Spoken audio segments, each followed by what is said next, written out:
Good afternoon, everyone, and thank you all for joining us. My name is Isaac Vashon. I am one of the interns for the Advanced School of Politics here at Leadership Institute. Today's session will focus on something every campaign has an issue with, whether they plan to or not. It's mistakes. Moments where messages get miscommunicated, the narrative shifts, and campaigns focus on responding in real time. The workshop is designed to show not just how these moments happen, but how professionals can handle them to help them grow from their experience and issues.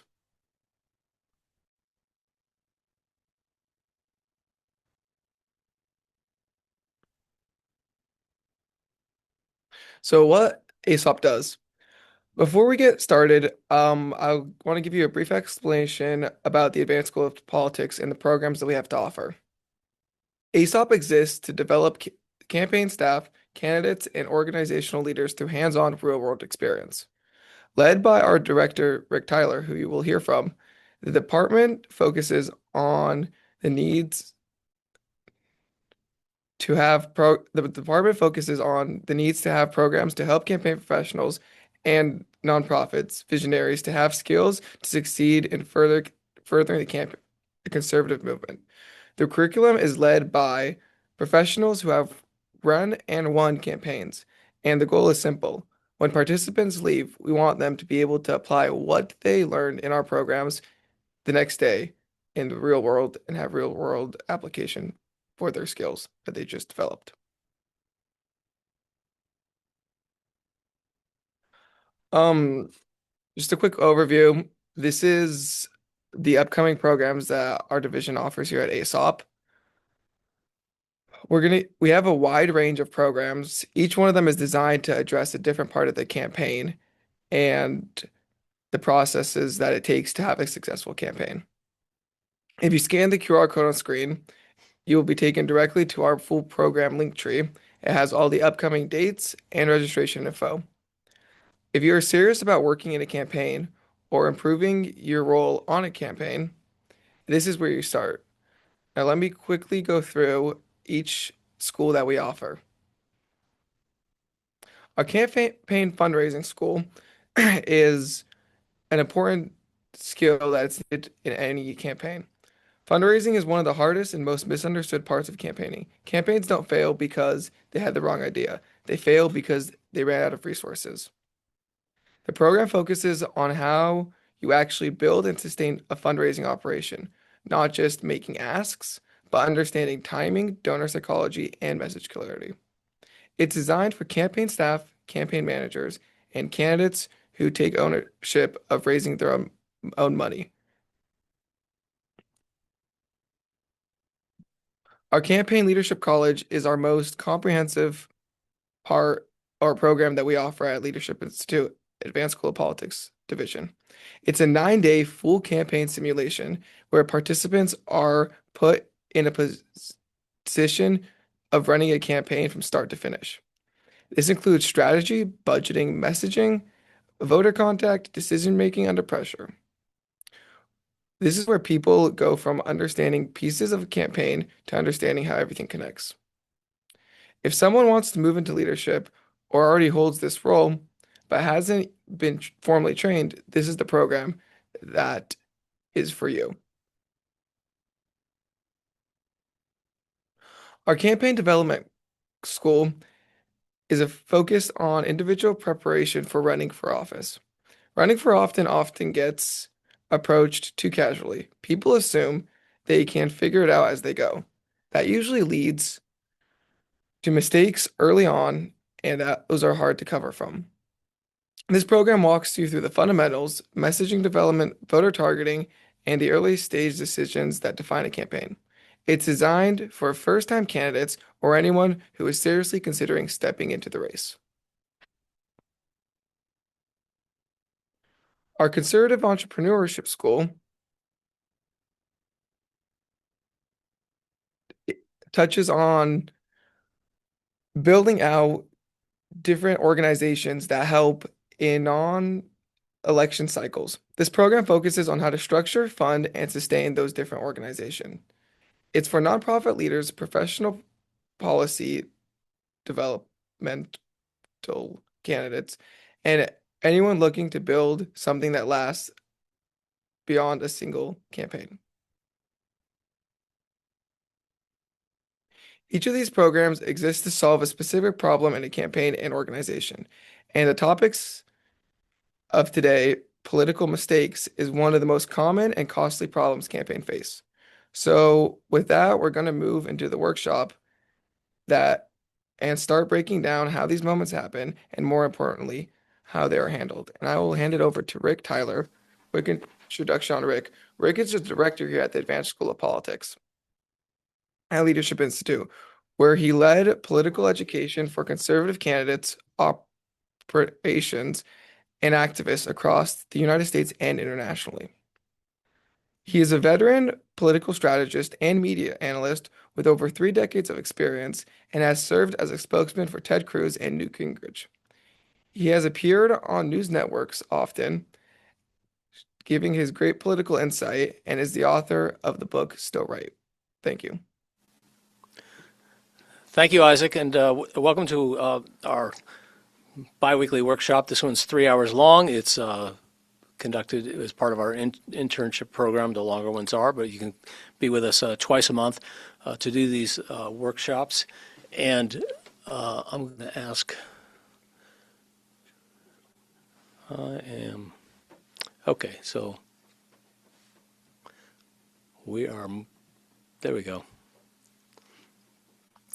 So that's me and my sketchy past, but Alex just introduced me, so I'm going to ask Sam to come back because my slides are not advancing. See. Okay. So let's talk about, first before we start, what we're going to do for the next hour or so is we're going to talk about the politics of mistakes. And I want to start with this premise, which is why I put it on the screen right up front, is that 90% of the avoiding mistakes happens before the communication actually begins. And the key here is preparation. Too often I watch candidates, good candidates, go out, conservative candidates go out, and they have failed to do the preparation. They have failed to build the systems that they can rely on when the going gets tough or when they're asked tough questions. And many candidates think that they can just, well, I'm smart and I'll just respond. And many candidates are smart and they'll do okay doing that. Most can't. But the point is, even with those people who are smart and they can answer questions off the cuff, why would you do that? The whole idea of avoiding those mistakes and those holes that you really dig for yourself and you have to climb out of it's not the media's fault. It's not your opponent's fault. It's your fault. And what we have to do is think about campaigning as a craft, as a performance. You as candidates are performers on the public stage, and they have to be at their best all the time.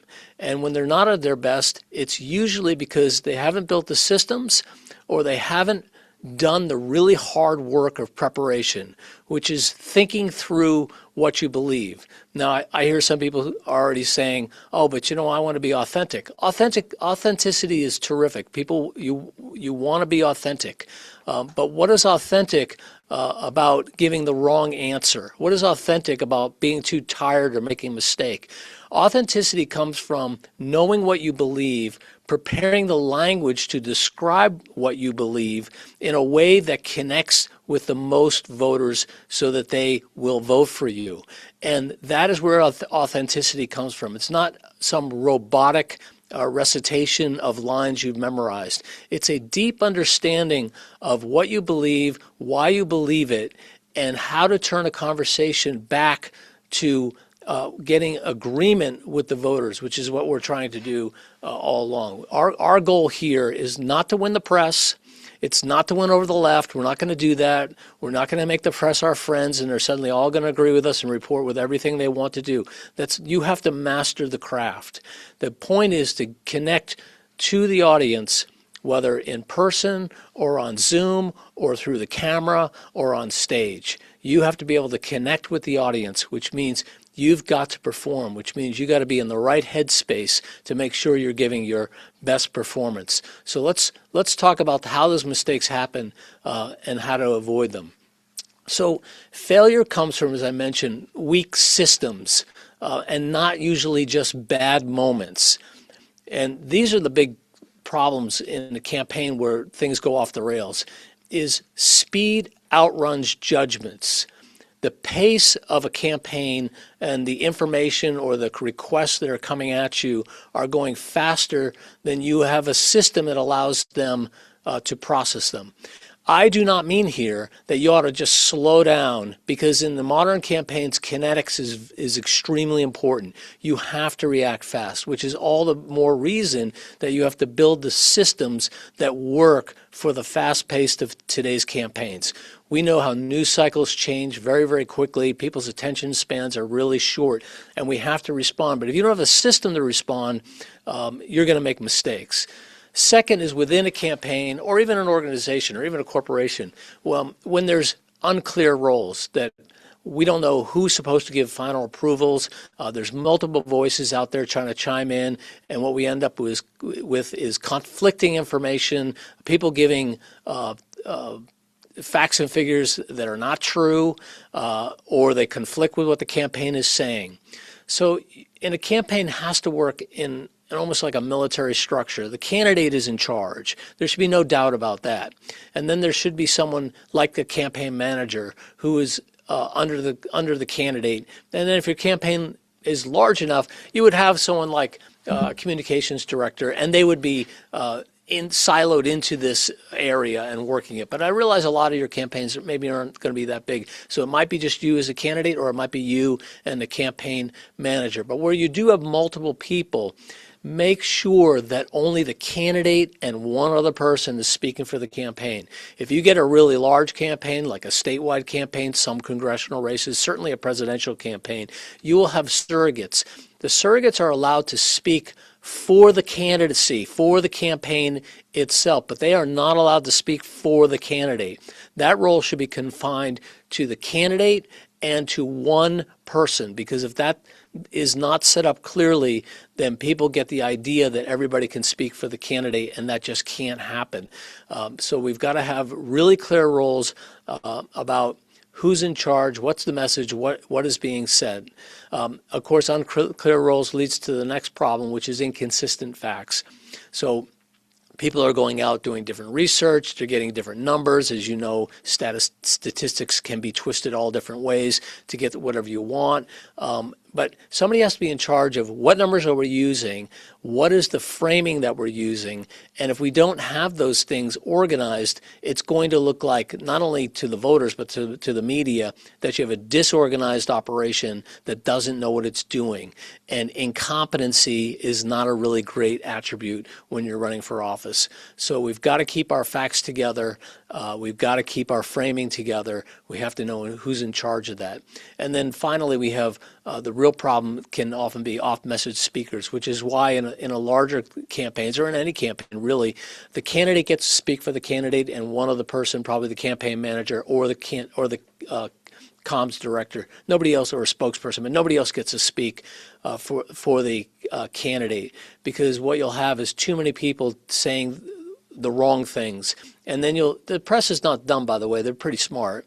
They'll find the person who they believe represents the campaign to say the controversial thing that they'll want them to say, and that's what they're going to go with, as opposed to what the campaign's messaging is. And then we're now in a hole, and we got to dig out that hole. And in any campaign, the one commodity that's most precious beyond all others is time. And we talk about, particularly in presidential campaigns, this phrase called winning the day. That's really all we're focused on today, is that we gotta win the day. Of course, we have to know what our long-term objectives are and what we have to plan out over the next few weeks. But in the news cycle, it is a winning day or it is a losing day. And we've got to be planning out how we're going to win today. What is our message today? How are we going to stay on message? Now, remember, your competitors also have their winning the day, and their winning the day is at conflict with yours. And so you got to be thinking through all the time what people are likely to say, what their likely response is going to be. And this is all in preparation and research. So start with an objective for your message and for any audience. If I'm speaking to an audience on stage or on camera, what do I want to get across to that? Who are they? Who are the people that I'm talking to? And what is the purpose of my message to them today? So I have to understand the audience. What are their expectations? Are they for me or are they against me? If they're for me, then I don't have to spend a lot of time trying to convince them or persuade them. And I just have to make sure that I'm giving them the confidence that I am the right person to carry their message. If they're against me, I'm going to have to take a different approach. I'm going to have to be more persuasive. And then after my speech, what is it I wanted them to do? Do I want them to change their mind? Do I want them to support a bill? Do I want them to call their congressman? Do I want them to vote for me? Do I want them to give me money? Do I want them to sign up for the campaign? Do I want them to go to my website? What is it that I want them to do? And so you really got to tell the audience what this all means and what their role in that is. So clarity of purpose is going to shape every single decision. I often use the entertainment industry as sort of an analogy for candidates, and that is, and I'll mention an artist that many of you may not like because of her personal politics, but Taylor Swift is the single largest grossing pop star the world has ever known. That's just a fact. And I often say, do you think Taylor Swift just goes out and says, "Hey guys, let's, we'll do our greatest hits, a few songs, and I'm going to make another song. I'm going to make up another song that I wrote this morning, and we're all going to play it, and we'll dance around, and it'll be great," right? No, she does not do that. She takes her craft seriously. They rehearse, they work at it, and that's how you become the #1 grossing entertainment star in the world. And yet, I don't know that Taylor Swift is actually trying to change the world. I think she's trying to make a living in music, and she certainly does that for herself and a lot of other people. And yet I meet candidates all the time who are trying to change the world, and yet they won't spend a single minute rehearsing, preparing, and honing their craft. I mean, if people in the conservative movement were every bit as serious as Taylor Swift is about entertaining people, we would win things every single day. So I want you to take your craft seriously, which means you got to really think about what is it you're doing, what is it you believe, what is it the voters believe, and what is the crossover between what I believe and the voters believe, and how can I convince them that I best represent them. And that is why defining your objective, understanding your audience, and getting them to move to action is the most critical thing in a campaign. So we have to build these message systems really early. They begin before the microphone comes on, a long time before they begin. So when we think about our message systems, we want to have 3 to 5 core themes of our campaign. The fewer you have, the better it is. And does all of our actions, all of our words, all of our communications, everything we do, does it reflect the theme of that campaign? So if I claim that I'm an independent candidate and I'm not a politician, does my literature reflect that? Is that part of what I'm talking about in my speeches? Is it because I won't take PAC money or some other thing that fits into that theme? Or maybe I won't accept endorsements because I'm not one of them. Everything we do, everything the decision has to fit into that theme that you think neatly fits into where the voters' head is at for the next election. And then we have to have ways that when we make assertions and claims, that we have documented sources, that we know where this information came from, and that we're not just making it up. We certainly don't want to repeat things that are easily find-outable, if I can coin a phrase. You want to make sure that we have, I remember I worked for Newt Gingrich for more than 12 years, and I remember at one point in his career and mine, he was citing a poll that I didn't know where it came from, but Newt was so convincing, I just believed it. And then after the third time he repeated it, I asked someone to go and research where that poll came from. And when that person came back, they said, I said, "Well, do you have a source?" And they said, "Yes, I have 5 sources." "That's terrific. What are they?" "Newt Gingrich, Newt Gingrich, Newt Gingrich, Newt Gingrich, and Newt Gingrich."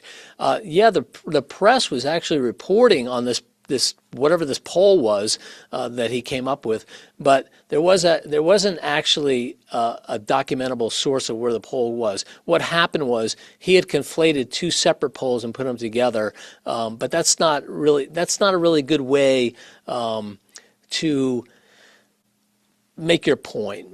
Make sure you have something that you can point to that's factual when you're talking about whether it's a poll or budget numbers or history or anything else. Just make sure it's true and use it to your advantage.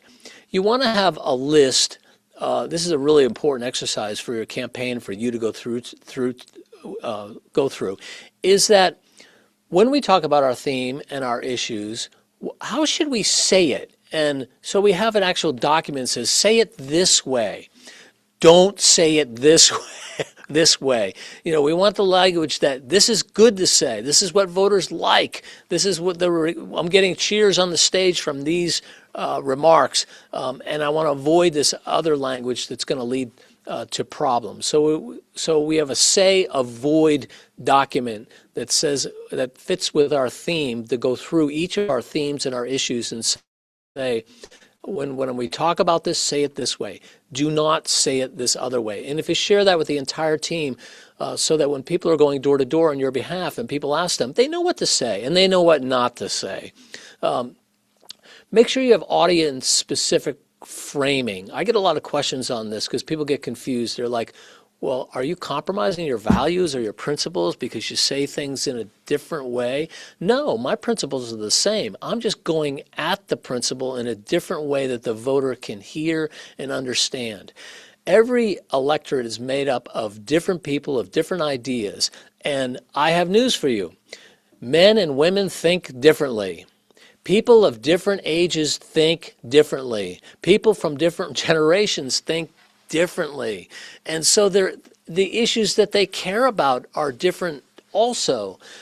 Seniors are not so much concerned about the cost of education. Why? Because they're done with that part of their life. They're concerned about health care costs and affordability. They're concerned about whether their taxes are going to drive them away from the home that they don't want to sell. Are young people concerned about those things? No, they're concerned about different things like the cost of education. They're concerned about being able to afford their first home. They're not thinking about retirement. They're not thinking about medications, the expensive medications. So while we may talk about healthcare, might be one of our themes, we have to have a different approach for different people depending on who we're talking to. We also want to frame the issues in terms of how voters hear it, how donors hear it, and how the press hears it. And when I say how the press hears it, meaning how is the reader or the consumer of that press going to hear it? I do not care what the press thinks.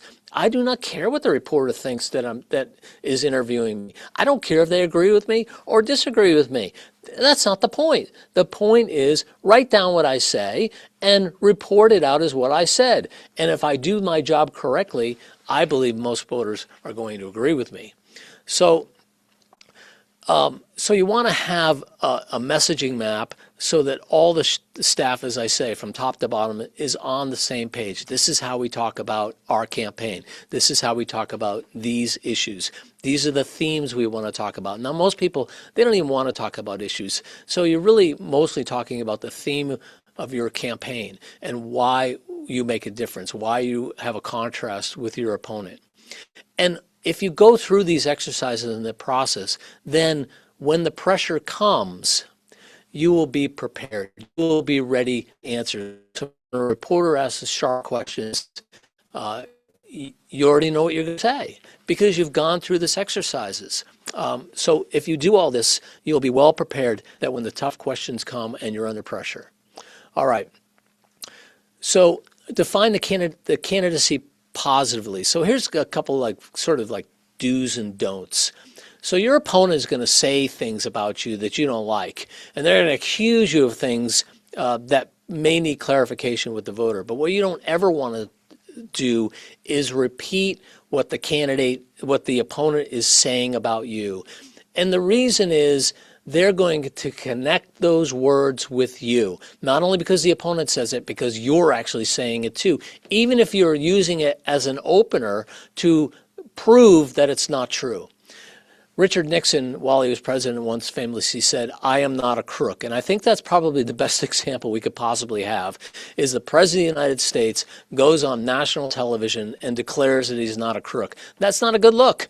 And so don't do it. Don't frame things in the way your opponent frames them. Don't use the same language. Your opponent has probably thought about a lot of these things. And wants to use the correct language to get people on their side. And he's appealing to his base. And if you frame the language the way he frames it, you're framing it in the way that works to his advantage. You have to be thinking through, how do I frame this so it appeals to more people and benefits me and gives me the advantage, and instead of using the opponent's framing to give them an advantage. So you have to define yourself before your opponent does, and then when you're attacked, you redefine yourself in a positive way. So lead with what you stand for. I often say this, and we'll talk about this because we're going to watch some videos of some mistakes that have happened, and we're going to talk about how those mistakes happen, and maybe how they could have done better. When you are attacked and someone wants to drag you into the weeds, often think, how do I head to the mountaintops and not get dragged into the weeds? And what that simply means is, how do I declare a value of which most people will agree with me on, so they know what I stand for, instead of arguing some small piece that doesn't really make sense. But it's when it gets down into the weeds and you're arguing over some small detail that people become fixated. Oh, you're wrong about that thing. But the thing is so little. You got to make it bigger. You got to make the thematic bigger so that they don't. Your opponent cannot drag you down into the weeds to argue the details. So, as a rule, just try to say what you are for far more than what you're against. People want you to have a vision. They want you to understand, by voting for them, how does their life get better. You do that in that order. And then later you can say, the reason we can't have all these positive things is because my opponent keeps saying no. My opponent keeps voting against it. My opponent thinks that you shouldn't have more of your own money. My opponent doesn't think you should be able to choose the school that your children go to. My opponent thinks, and on and on and on and on. But you have to do it in the right way, and you have to make sure that they have a positive impression of you. A book that I recommend is called The Righteous Mind. It's written by Jonathan Haidt. Now, he is not a conservative, but he came a long way in writing this book and admits it, that he understands how people that don't share his philosophy think. He was actually a speechwriter for John Kerry, but the book is very insightful in this way. It talks about the intuitive mind and the reasoning mind. And the intuitive mind is easy to convince, or it's convinced very quickly. It comes from the fight or flight response we have when we make decisions about our lives, the situations we're in, or people. And just this is the short of it. If people immediately have a positive view about you and they like you, it's actually very hard to get people to move away from that. It will take the opponent a lot more time, a lot more money, and a lot more energy to convince them that they don't like you. By contrast, if you give the voter every reason not to like you right away, it is very easy for the opponent to keep them there, because it's very hard to move them back from that negative feeling they had about you to a positive feeling they had about you. So your grandma was right. First impressions really, really matter. And you got to be thinking about them all the time. How do people feel about me when they first meet me? Am I smiling? Am I looking them in the eye? Am I asking them about themselves? Am I making myself open? Am I talking by being conversational? Or do I look, am I stiff-arming them? Am I avoiding them? I avoid eye contact with them. I have a scowl on my face. These are all reasons not to like people.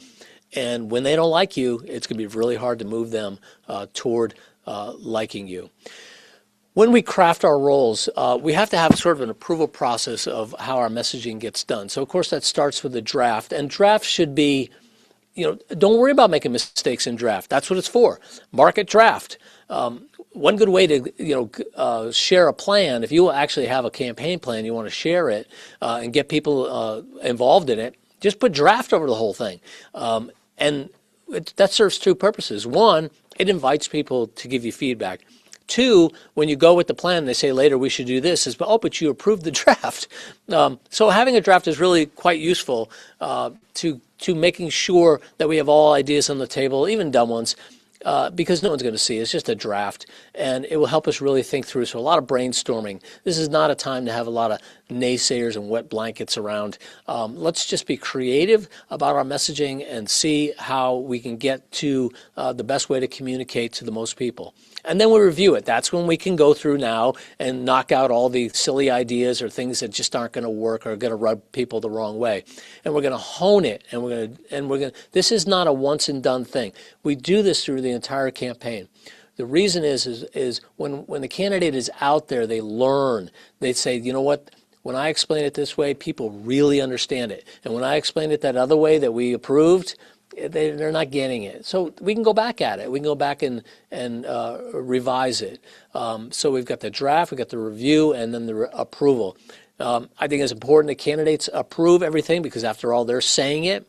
But they should be involved somewhere in the process because they're actually going to have to say it. And if they don't like the process, or that they're just going to go off on their own, we don't want that. We want wise counsel around the candidate, a lot of ideas so we can get to the best ideas. And once it's approved, then we publish it, meaning it can go up on the website, it can go out on the social media, it can go into the speech. The candidate can go out and say it. And then we have the designated spokespeople who can speak for the campaign, not the candidate. The candidate only speaks for himself or the press secretary or whoever is assigned to that role. And they're in charge of that messaging. And then we have the stop rules, the hard stops. If we're asked a question, there's sensitive topics, please, people, don't wing it. You say, I want to get clarification on where the candidate is on that, and I'll get back to you, or whatever. But we don't just wing it. We don't go out and this is not a time for the campaign to espouse its own views. There's only one view. It's the candidate's view. And when you sign on to a campaign, that is what you're signing on to. I work for lots of campaigns, and I don't agree with all my candidates on every single issue. It's okay. It's not me. My name isn't on the ballot. My fortune, sacred honor is not on that ballot. His or hers is, and I'm going to represent their point of view because that's my job. And so it's not a time to wing it. And then escalation triggers. So define in advance what is a problem. This can sometimes happen online. We see things that are going crazy, and do we have to respond to it? Ryan Brann, our Director of Communications here at the Leadership Institute, is going to go through the second half of this course today after I'm finished, and he's going to talk a lot about how to fix stuff. I'm talking about how to make it not happen, but you will make mistakes, and he's going to show you how to deal with that once you've stepped in it. How do I fix it? So what do we do? Do we go back and correct reporters? We can, and I do recommend pushing back on reporters. Just make sure you're right, make sure it's not an opinion, make sure it's fact, and we can decide how to do that. So stay tuned for the second half where Ryan's going to help you fix your mistakes. We should have a fact sheet standards.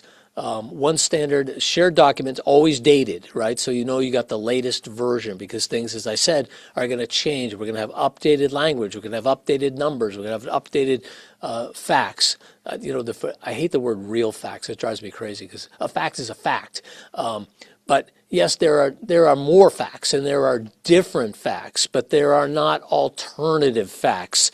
As I can't remember who might have said that, maybe Kellyanne Conway, or maybe it was Chuck Todd in that interview. But there are not there are more facts, but I don't believe there are alternative facts, and there certainly aren't real facts, because that would indicate that there are false facts, and that is an oxymoron that makes sense. All right, so all the numbers we quote are sourced and cited. I talk about a lot in our other workshops that numbers aren't usually a good way to communicate. Storytelling is a lot better, but sometimes you do need numbers, but just make sure they're correct. Make sure all the quotes that you're using are verified and they're attributed to someone and they're accurate, and get endorsements in writing. One on the phone, yeah, I'm going to endorse you, and then you go and announce it, and they say, well, I didn't really endorse them. That's why you got to have it in writing, because you don't want to have to backtrack on those kinds of things. So we want to have a process for pre-approving uncertain claims, or if we want to claim something, we have to have a way to qualify it if we don't know that it's true, and how are we going to talk about it. Don't speculate on developing facts. This is a mistake that happens all the time. Is like there's an investigation. Okay, well, the police don't know all the facts, or the investigating committee doesn't know all the facts, and yet the politician is supposed to know all the facts and then comment on them. We don't want to do that. We don't want to, because when we get the facts, there'll be a problem, because what you said before doesn't comport with what the fact. And then you got to explain, well, I didn't know all the facts. Well, then why are you talking about it, right? It's very easy to say, look, what I saw was very concerning, but I'm going to let this play out, let the investigators do their job, and not speculate. One other thing we don't want to ever do is answer a question by the press that is that they're speculating. There was a candidate for governor one time in California, and she was asked over and over again whether she would raise taxes, and her answer was no. But then the reporter put on,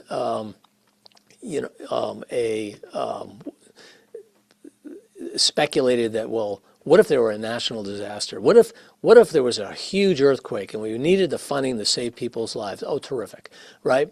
And then she said, well, maybe then I would consider it. Well, guess what the headline was? Candidate for governor concedes that she might raise taxes. So the answer to those kinds of questions is always, I'm not going to answer a hypothetical question, right? Don't ever answer. So if you hear it as a hypothetical, just say, that's nice, I'm not going to answer a hypothetical question. And if they insist again, well, this could happen, it's hypothetical. I'm not going to answer hypothetical questions, because there are too many components to what could happen in a hypothetical question, and there's no reason to answer them. When that happens, a reporter is trying to get you to say something that you don't want to say. And so the answer is, I'm just not going to answer it. And end the story. So have a protocol also for corrections. If we're going to correct the record, how do we do that? So sometimes we do make mistakes in campaigns, and we got to figure out how to fix it. The general rule is to correct it in the place where it was broken. So if it's on the website, just fix it. And if somebody says, well, you corrected it, I say, of course we did. We found an error in there and we corrected it. It's not a big deal. If you get attacked, on radio, you don't want to go on television and announce that you were attacked. You might need to correct it, but you would do it in the same format that people heard it. You certainly don't want to introduce an attack to a wider audience and then respond to it, because then people might think something is wrong. So when we're asked about hypothetical questions, speculations, says, we're waiting final confirmation, or we're awaiting the results of the investigation. We want to see how this advances before I tell you what I might think, and I will get back to you about it. So what we don't want to do is pretend we're the expert of the world and we can predict the future and have some opinion that might fit our immediate political needs, only later to look rather foolish. All right.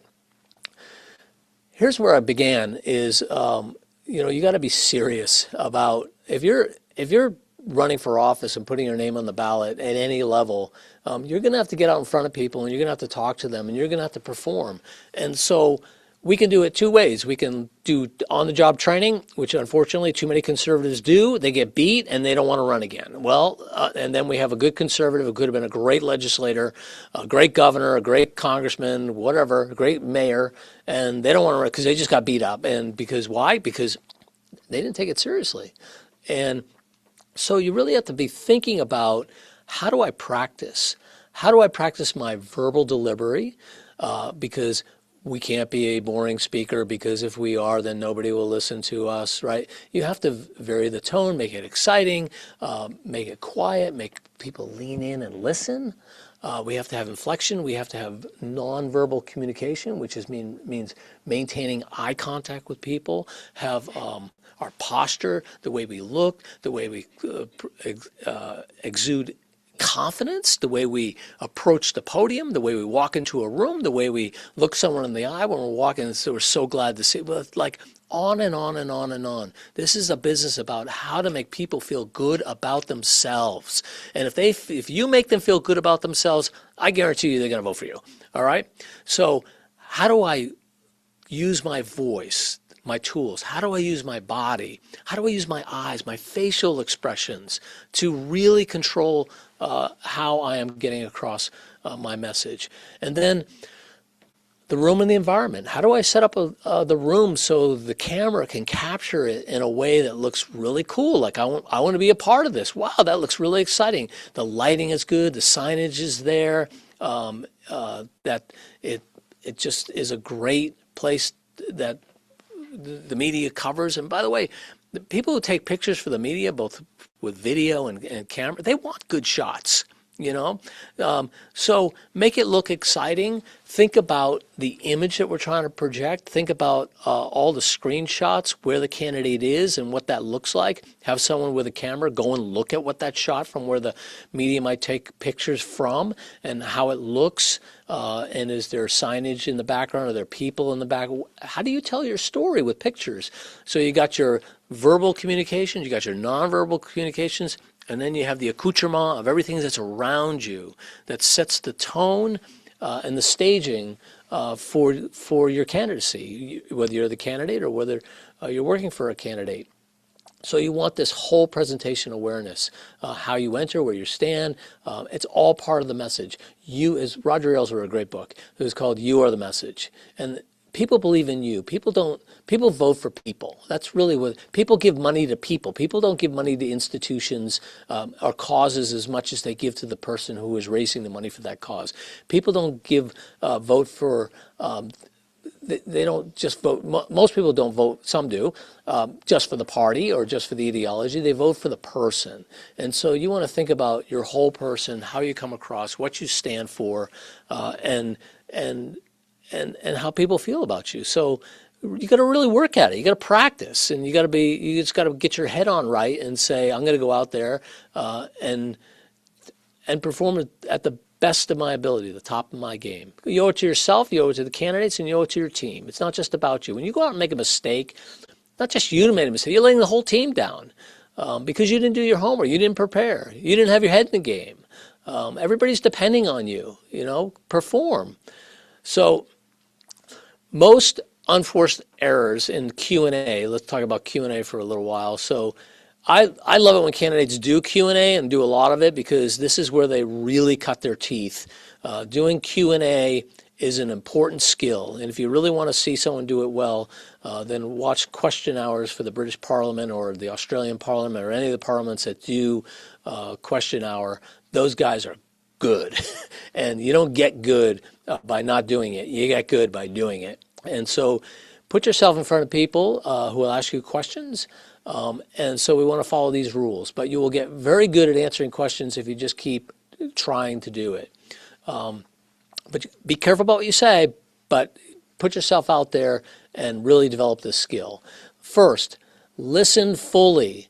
Do not formulate your answer while people are talking. This is not your friends, right?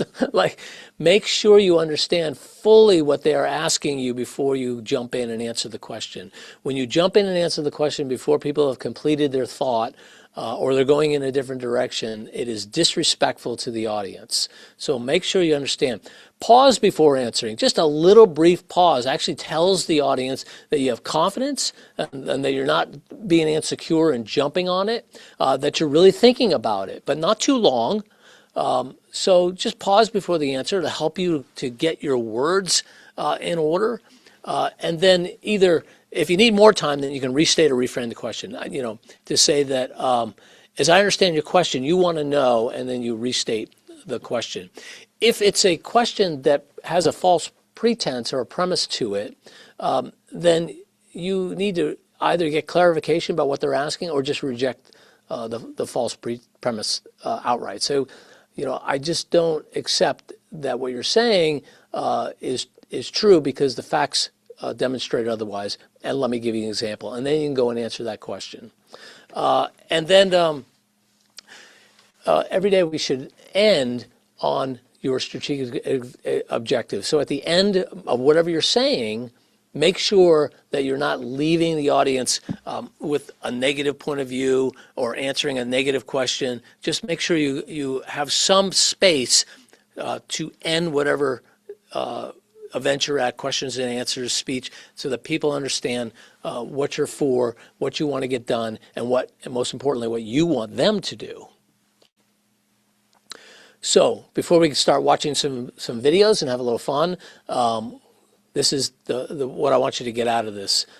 So first, confirm the objectives for your campaign, your communication, and the audience. How are we going to formulate this message to the audience I'm speaking to today? Another good example is that the Fox News audience is a different audience than the MSNBC audience, or one radio show, that audience might be very different from another radio show. So the local talk, morning talk, conservative host locally is going to be different than the local public radio reporter who wants to talk to you.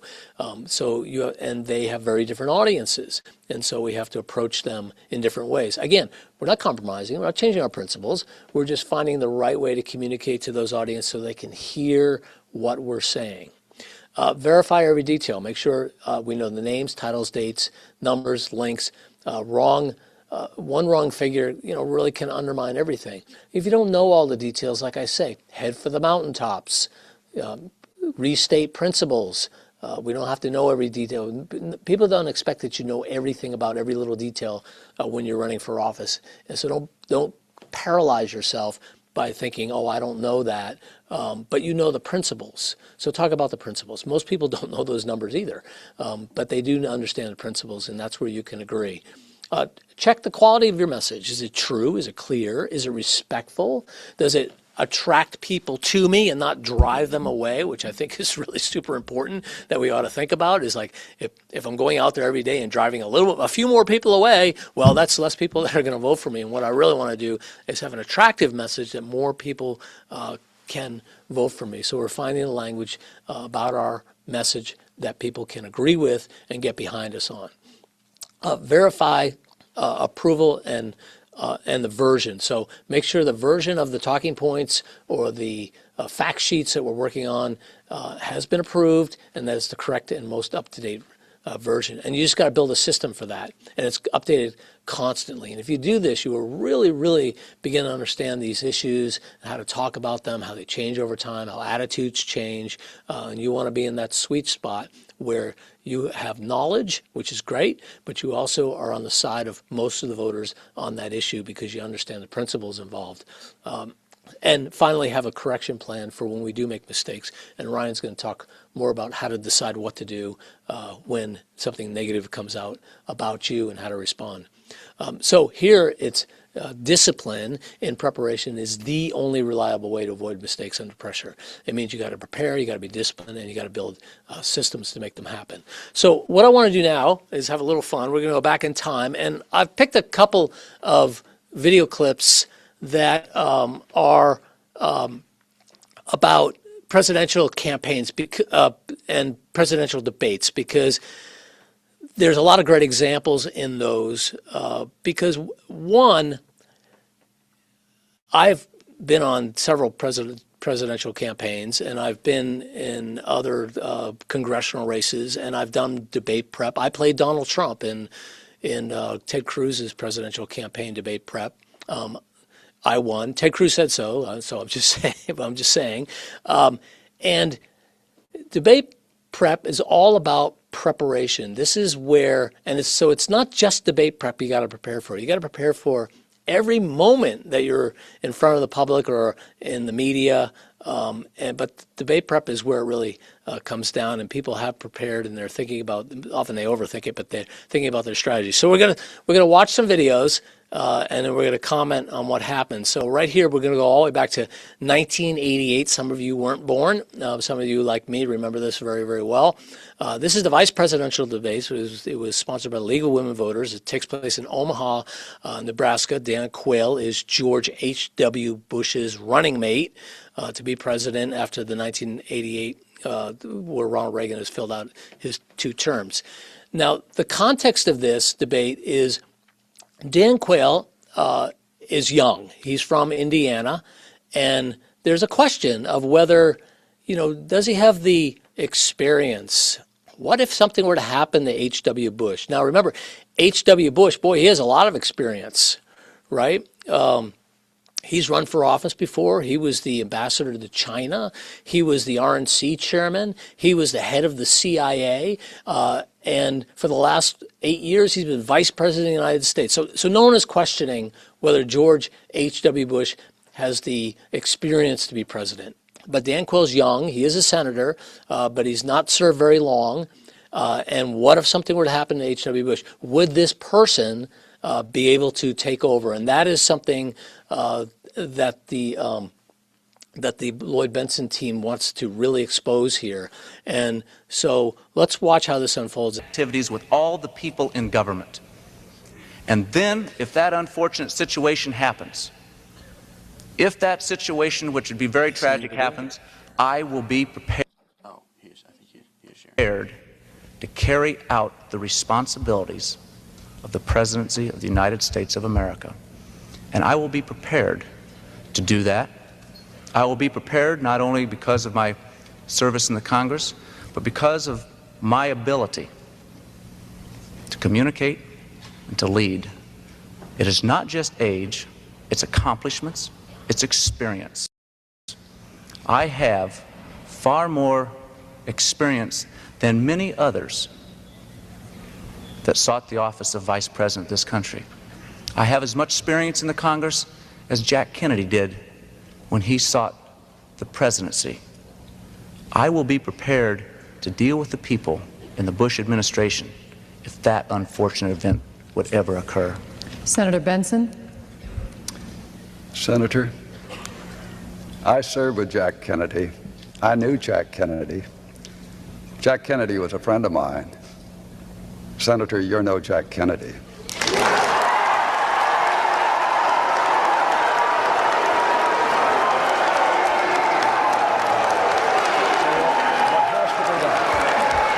What has to be done in a situation like that? Please.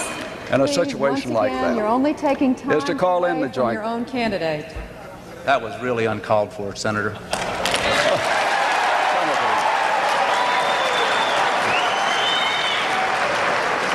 You're the one that was making the comparison. All right, so let's just and I'm one. Here's an event, and we see Lloyd Bentsen and Dan Quayle, and so people often say, boy, that was a great comeback by Bentsen, and it certainly was. And how would he have come up with that? So, well, or how did he know that Dan Quayle, I hear this a lot, how did he know that Dan Quayle was going to compare himself to Jack Kennedy? Well, he knew it because Dan Quayle had been comparing himself to Jack Kennedy for like the last month. And so his team had studied exactly what Dan Quayle says about Jack Kennedy. And the thing is about debates, there's a lot of mysteries around debates, and people think, there's secret, what are the questions? There's secret questions. There are no secret questions. Everybody who enters a debate should know what the questions are, not because they've seen the questions, but because we know the business. We know exactly the 100 questions that could be asked, and we know the 25 questions that are likely to be asked. And this would have been the number one question, because this is what is in the news. And we knew that Dan Quayle was going to use this opportunity in a debate to settle it once and for all by comparing himself to a favorable president, although not of his party, of a young man, Jack Kennedy, who did become president. And he compared himself to Jack Kennedy. And so you'll notice what Bentsen's response was. He let Quayle he gave Quayle as much rope as Quayle needed, and he just let it out. And then notice that he just pauses. And then he says, Senator, pause, pause, pause, pause. He's not anxious to deliver these lines, meaning he doesn't have to rush it. I knew Jack Kennedy. Pause, pause, pause, pause. Jack Kennedy was a friend of mine. Again, just putting it out there. And then Senator, you're no Jack Kennedy, and knocks the ball out of the park, right? That was a devastating blow. So How did he know to do that? Because he'd rehearsed these lines. He knew exactly what he was going to say in response to this question. And he's chomping at the bit to do it, but he didn't rush into it. He did it and he took his time, and it was a great performance. And it really hurt Quayle. Now, notice what Quayle did during while Lloyd Bentsen was speaking. He's looking down. He's looking defeated. He's writing things down. He's not responding. His body language is all wrong. He's getting the tar kicked out of him, but he's not taking it like a man, as it were. He is letting the guy beat him to a pummel, and it's not a good look. So now we're going to jump back actually 4 years, because Dan Quayle should have learned a lesson from Ronald Reagan when a similar thing happened to Ronald Reagan. Let's see what that response is. I want to raise an issue that I think has been lurking out there for 2 or 3 weeks and cast it specifically in national security terms. You already are the oldest president in history, and some of your staff say you were tired after your most recent encounter with Mr. Mondale. I recall yet that President Kennedy had to go for days on end with very little sleep during the Cuba Missile Crisis. Is there any doubt in your mind that you would be able to function in such circumstances? Not at all, Mr. Truitt, and I want you to know that also I will not make age an issue of this campaign. I am not going to exploit, for political purposes, my opponent's youth and inexperience.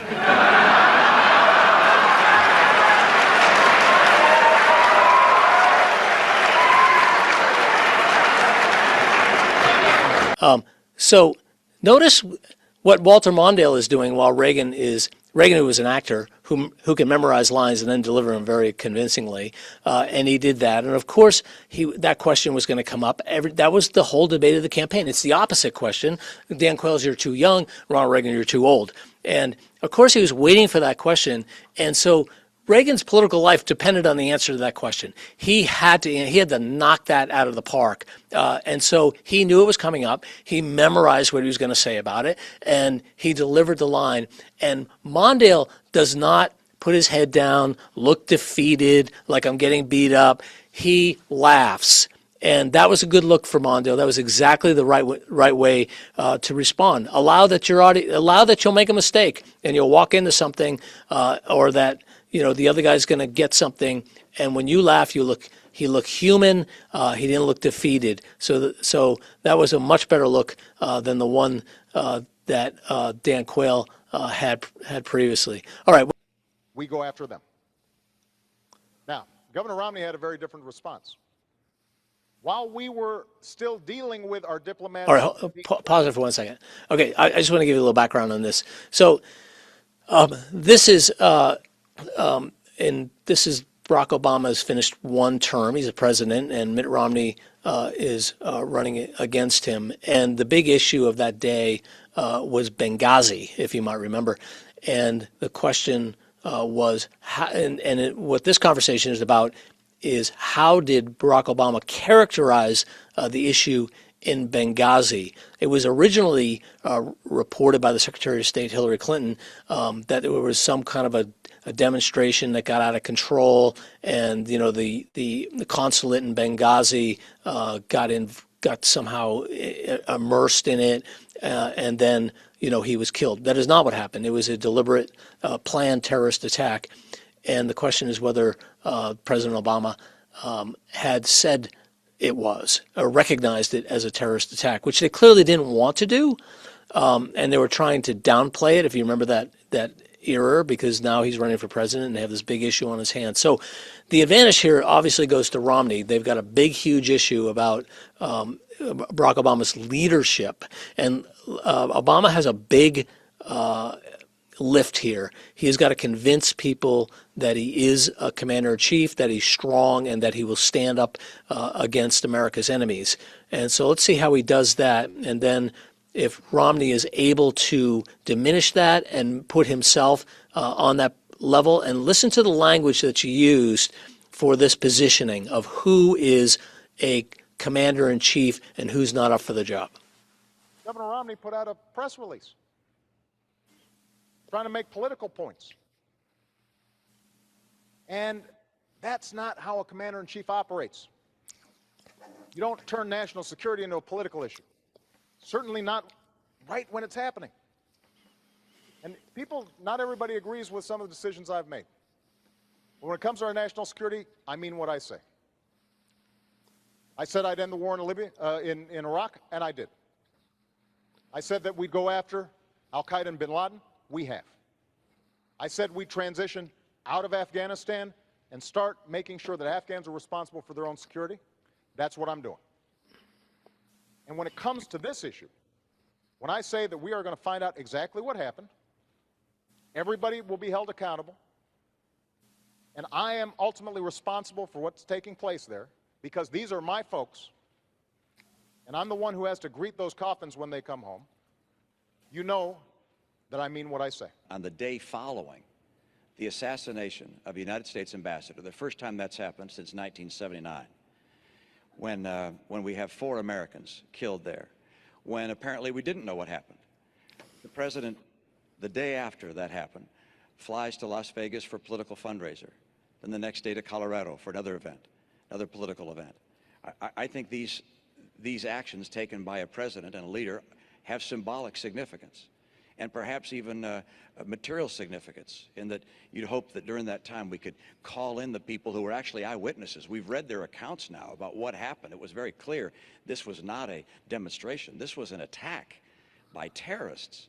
The day after the attack, Governor, I stood in the Rose Garden and I told the American people and the world that we are going to find out exactly what happened, that this was an act of terror, and I also said that we're going to hunt down those who committed this crime. And then a few days later, I was there greeting the caskets coming into Andrews Air Force Base and grieving with the families. And the suggestion that anybody in my team, whether the Secretary of State, our UN ambassador, anybody on my team would play politics or mislead when we've lost 4 of our own, Governor, is offensive. That's not what we do. That's not what I do as president. That's not what I do as commander-in-chief. Governor, if you want to Yeah, reply I just quickly to this, I certainly please. do. I think it's interesting the president just said something which is that on the day after the attack, he went to the Rose Garden and said that this was an act of terror. You said in the Rose Garden, the day after the attack, it was an act of terror. It was not a spontaneous demonstration. Is that what you're saying? Please proceed, Governor. I want to make sure we get that for the record, because it took the president 14 days before he called the attack in Benghazi an act of terror. Get the transcript. He did, in fact, sir. So let me call it an act of terror. Can you say that a little louder, Candy? He did call it an act of terror. It did as well take 2 weeks or so for the whole idea of there being a riot out there about this tape to come out. You're correct about that. The administration indicated that this was a reaction to a video and was a spontaneous reaction. They did. It took them a long time to say this was a terrorist act by a terrorist group. Okay, so a little more context here is this is the second debate by Obama and Mitt Romney. And Mitt Romney had dominated the first debate. I think everybody agreed. Normally, nobody wins a debate. Everybody declares victory, but nobody really won. It was very clear to the press and the media. Everybody was saying that Romney had a terrific night and Obama was off his game. So in the second debate, Obama had to be good. And this Benghazi issue is out there, and it's causing a lot of question marks. So you see in the beginning what President Obama is trying to do is be presidential. It's in his language. He's going for the mountaintops. He's talking about we and what we do. And he talked about the coffins coming home. He refers to the governor as governor, meaning you're not the president. He talked about issuing a press release, making it a political issue. So Obama got his game together. The problem with Obama, with Mitt Romney's response is, one, his own team and he seems to be confused about what was said in the Rose Garden on that day. And Candy Crowley, and I have a real issue with this, and it just drives me crazy. Moderators should not be participating in a debate. If one person or the other gets their facts wrong, it's up to the other candidate to correct the facts or set the record straight, whatever they want to do. It's not up to the moderator to do that. And that was, I just think that was poor judgment on her part. Be that as it may, Romney needed to really swing big here, and he really needed to go to the mountaintops. And instead of getting dragged into the weeds about what was said in the Rose Garden on a particular time or how he characterized it, he really needed to focus on the event and what it was about. And as you remember at the time, we were told that no rescue mission was going to be sent because there was no time to get there. And that would have been an opportunity for Romney to say something like, we were told that by your administration there was no time to get there. But let me tell you something, Mr. President. When there's any American, who's serving the in the capacity of the United States anywhere in the world who's in trouble, we go. Because we don't know what's going to happen. We don't know how long this fight is going to go on or whether people can get there in time. You have to commit. And we didn't see that kind of commitment or presidential attitude, really, of Romney. He's actually acting very senatorial, which is why senators don't often make great presidents, because they act legislatively and not in the executive capacity. And I think that came through where Romney's performance here is not convincing, and he really needed to show that he could step into those shoes and be a strong commander-in-chief, and he just failed to do it. Okay, let's go move on to the next clip. I don't know the population. At all? No, I don't know the population. You don't know the population of the country you seek to topple? What's the ethnic mix of Iran? They are Persians and What percent? predominantly Shia. Okay, this is no, cute. it's not Okay. even. You don't know anything about Iran. So Okay, actually, I am not the Tucker Carlson expert on Iran. You're a senator who's calling for the overthrow of the government. You're the one who don't know claims anything about the country. No, you don't know anything about the country. Republicans are divided. All right, let's pause it there. What to do. All right, so this is a little hard for me to talk about because Senator Cruz I worked for, I was his presidential comms director in 2016.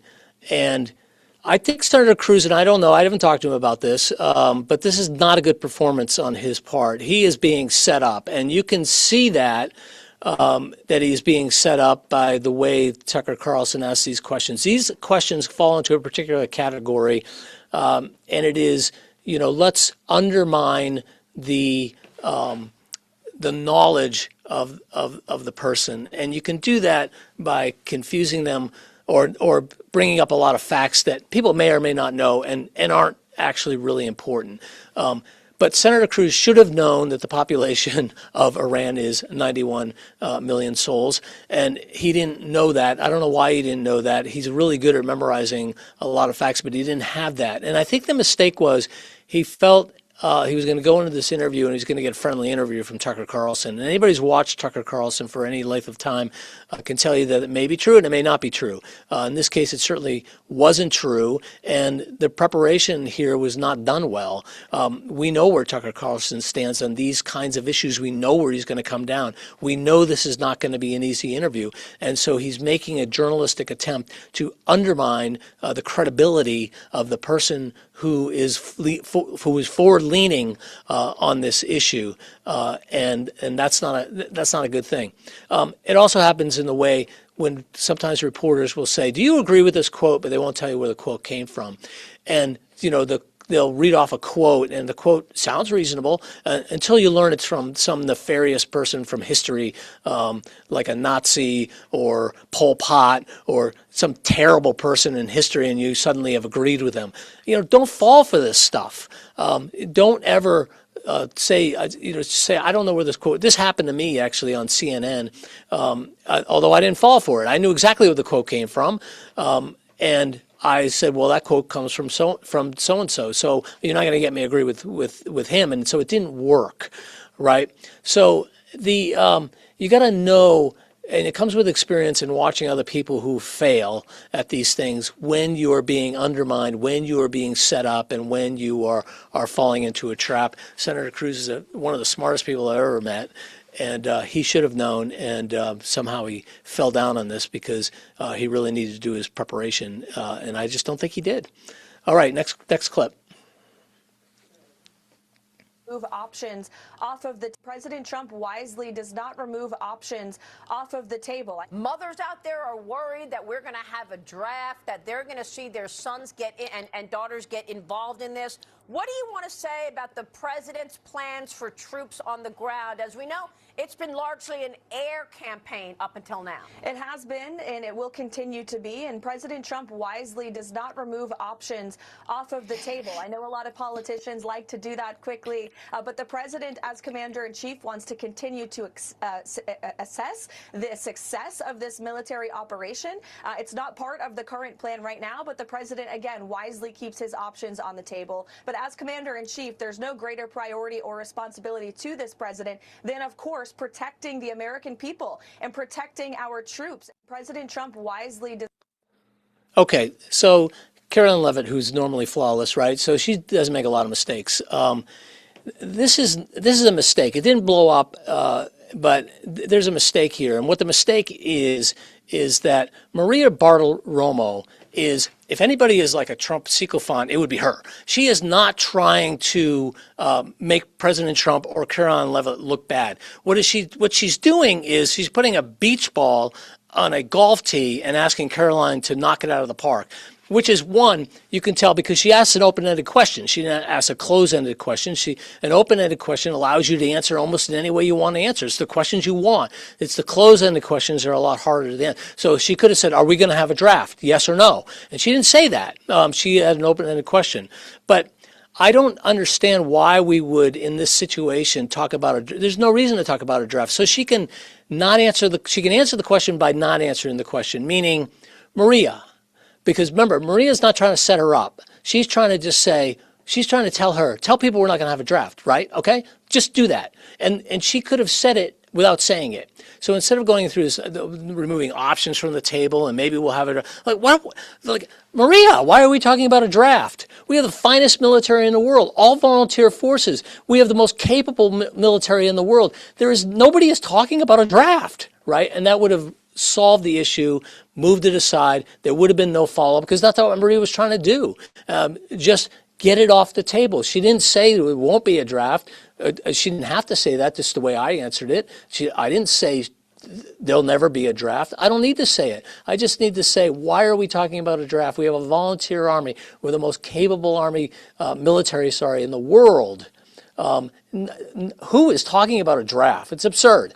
And then move on. So the normal great answers that she often gives, this was not one of them. All right, so let's go to the next clip, which I want to make sure that you're all seeing this now, right? Yes. Okay. So this is during the Cruz campaign. This is when the campaign had moved to New York, and Cruz had made a gamble early on in the campaign on this idea of New York values, and he was equating Trump to New York values, which would have been a great strategy if it had worked. It did not work, and when we got to New York, of course, it was a complete disaster. And so there's a poll that comes out by Monmouth University, and it shows, guess what? Donald Trump leading New York, and Ted Cruz is in third place. So Ron Nearing, who was a surrogate, or a spokesperson. He was the national spokesperson for Ted Cruz's campaign, and he's asked to come on CNN with Jeff DeWitt to talk about this poll. And this should be easy for Jeff DeWitt. I mean, gosh, he's got a poll that shows his candidate is in first place, and Ron is shown in third place, which really matters now because there's only a few people left in the race. And so it's going to be really hard for Ron and should be a layup for Jeff. But let's watch what happens. So I wanted to show you this last because this is actually what you should do or how you should do it, meaning Ron and not Jeff. But let's see how he handles it. University poll, as you know, Ron, they did have Senator Cruz in third place in New York. You saw that poll that came out yesterday. What do your numbers show? What do your internal polling show? Is he going to spend a lot of time in New York, or is he going to move on and devote his energies elsewhere? Well, Senator Cruz will be in New York campaigning just like he is today, many, many times between now and the New York primary. What's really interesting to see is that Donald Trump very suddenly canceled his appearances both in California, where he was supposed to be tomorrow, as well as in Colorado over the weekend in order to devote more time to campaigning in New York. That doesn't look like a candidate who's particularly confident in his performance in his own state to me. But why would he, he made commitments. He made commitments like he's canceled on previous commitments in the past, like at CPAC. He made a commitment to be in Colorado. He canceled that. We had information, and it was already public, that he was going to hold a news conference at his location of Rancho Palos Verdes in California tomorrow. That was suddenly canceled. We have an indication he was trying to organize a rally in the city of Fresno, California for Friday. That was suddenly canceled. So, these aren't the moves of a candidate who's, confident and who has his campaign together. We've all seen the reports about the troubles that his campaign is having, and this would seem to be indicative of that. Well, let's let Jeff respond. Is he nervous about carrying his home state? No, not in you saw the poll. Why did he cancel? Quite frankly, we have other polls Why that show did him he the cancel 60s. those other visits out west? There's a lot going on right now, and don't forget that his daughter just had a grandbaby. There's a lot happening here. It's nice to be home. A lot of the staff has been home just a handful of times in the last 4 months, and so we have a lot of great things happening here. But nothing like that. In fact, I don't think even half of what he said was true there. He's trying to spin it into saying that, oh, the campaign's in trouble, and even though we have... Well, we're going to get 3 or 4 times as many votes as Ted Cruz does here, but somehow we're in trouble in New York. He canceled his event in Los Angeles. He was supposed to have a press conference that was already published, that he was going to California. He was trying to organize a rally in the Central Valley. That was suddenly canceled, and instead he's spending time in New York. As the spokesman said, he's diverting his resources back to New York. He had those events. They scheduled it. They publicized them, and then they canceled them. That's absolutely true, and I'm just curious as to why. Go ahead. All we're doing, look, these events were just barely scheduled, a few of them, and they were tentative, and no, we decided they were announced. to do different things. They were not tentative. Do you think honestly we're worried about New York? Do you honestly believe we're worried about New York? I'm just curious as to why would you schedule a press conference in Los Angeles at his property in Rancho Palos Verdes? You would schedule it. You told all the press that you were going to be there. You told people in California that you were coming, and then suddenly at the last minute that gets canceled. I'm just curious as to why that was done. Well, why does Senator Cruz run bills to triple the amount of immigrants that come to the country and now that's say not he's really against an answer. That doesn't answer why. I did answer the question. I already answered the question. That doesn't answer why these events were suddenly canceled. I'm curious as to why. Why would you schedule them? Why would you tell everyone that you're coming to California and then suddenly reverse it? Why would you tell people in Colorado you're going to be at their convention and then suddenly cancel it? I'm just curious as to why. What's going on as to why these events was this a staffing error? Well, and why? We're out of time, but very quickly, go ahead. The better question to ask is, Senator Cruz is telling Kasich to drop out because he has no mathematical chance to win. When Senator Cruz has no more mathematical chance to win after April 26th, will he take his own advice? Not answering the question. Will he take his own advice? Not answering the question. Because he should be out. Not Jeff answering the question. Ron Naring, we're going to move on, but you guys were excellent in your respective presentations. Thank you very much. We'll have much more on this coming up. And by the way, an important programming note to our viewers, our debt. Okay, so let's just talk about what happened here. So Jeff DeWitt, who's a good guy, actually got a job with the Trump administration in the NASA administration, who's having their heyday right now. Here's what we know is Ron Naring, who's a consummate professional, does his homework. He had gotten a lot of information. He was the California chairman for Cruz, but he was also the California Republican Party chair, and he has a lot of contacts there. And he was hearing about all of these events that Trump was going to attend, and then found out through those same organizers that he was canceling, and those people were upset. So he had his facts correct. He had intel and information about all of the events that were happening. And the problem with Jeff, and we learned this later, again, I like Jeff, he's a good guy, but Jeff's surrogate team was not well briefed during this campaign back in 2016. So they were told to go on television, but they were not told, what's likely to be talked about, how do we answer questions, all the stuff we just talked about. And you notice that got Jeff in real trouble because he was saying things like, well, the staff needs a day off. Like, who wants to hear that? Or his daughter just had a baby. We understand that, but this is a presidential campaign, and so he came up with all these excuses. And then he was actually reduced to saying, well, these events were barely scheduled. So now he said, Ron had made up everything and none of them were true, and then he acknowledges, yes, well, they were true, but there was some qualifier to it. So it's just not a good performance because he's not prepared. He thinks he's going to go on and talk about the fact that Cruz is getting smoked by Donald Trump in this poll, and that's not what happened. Ron dominated the conversation. He wanted to run out the time, which is exactly what he did, and would not allow, once he got Jeff on the mat, he would not allow him to leave the mat. And so it was really not a good performance for Jeff, but it was a great performance for Ron. And so that's a good example of how you do it. ICE's presence. Is there a danger that the optics of this are giving the left a win? Well, let's start with basics. Every American deserves to be safe and feel safe. All right, stop it right there. He's on Sky News Australia, and he is asked about ICE. That's a tough one, right? Because a lot of Americans don't feel very good about ICE. Others do, but they don't. And so what Ron is doing right here is the first thing he does is he's getting a broad agreement from the audience. In other words, he's going for the mountaintops. He's restating the values. All right, so I think we have it loaded up. So let's play it from the top again so we can hear it. This and more is Republican strategist and former spokesman for Ted Cruz, Ron Nehring. Ron, what do you make of the Trump administration's moves in Minnesota? The governor, Tim Walz, has certainly been furious about ICE's presence. Is there a danger that the optics of this are giving the left a win? Go for the values. Let's start with basics. Every American deserves to be safe and feel safe in their own community. But there's a problem today, and that is that so many aliens have been allowed into the country, and many of those people are committing crimes, that many of these neighborhoods have become unsafe. And we've also seen some of the measures of fraud that have been committed by those criminal elements in states like Minnesota and elsewhere as well. So we start with first principles.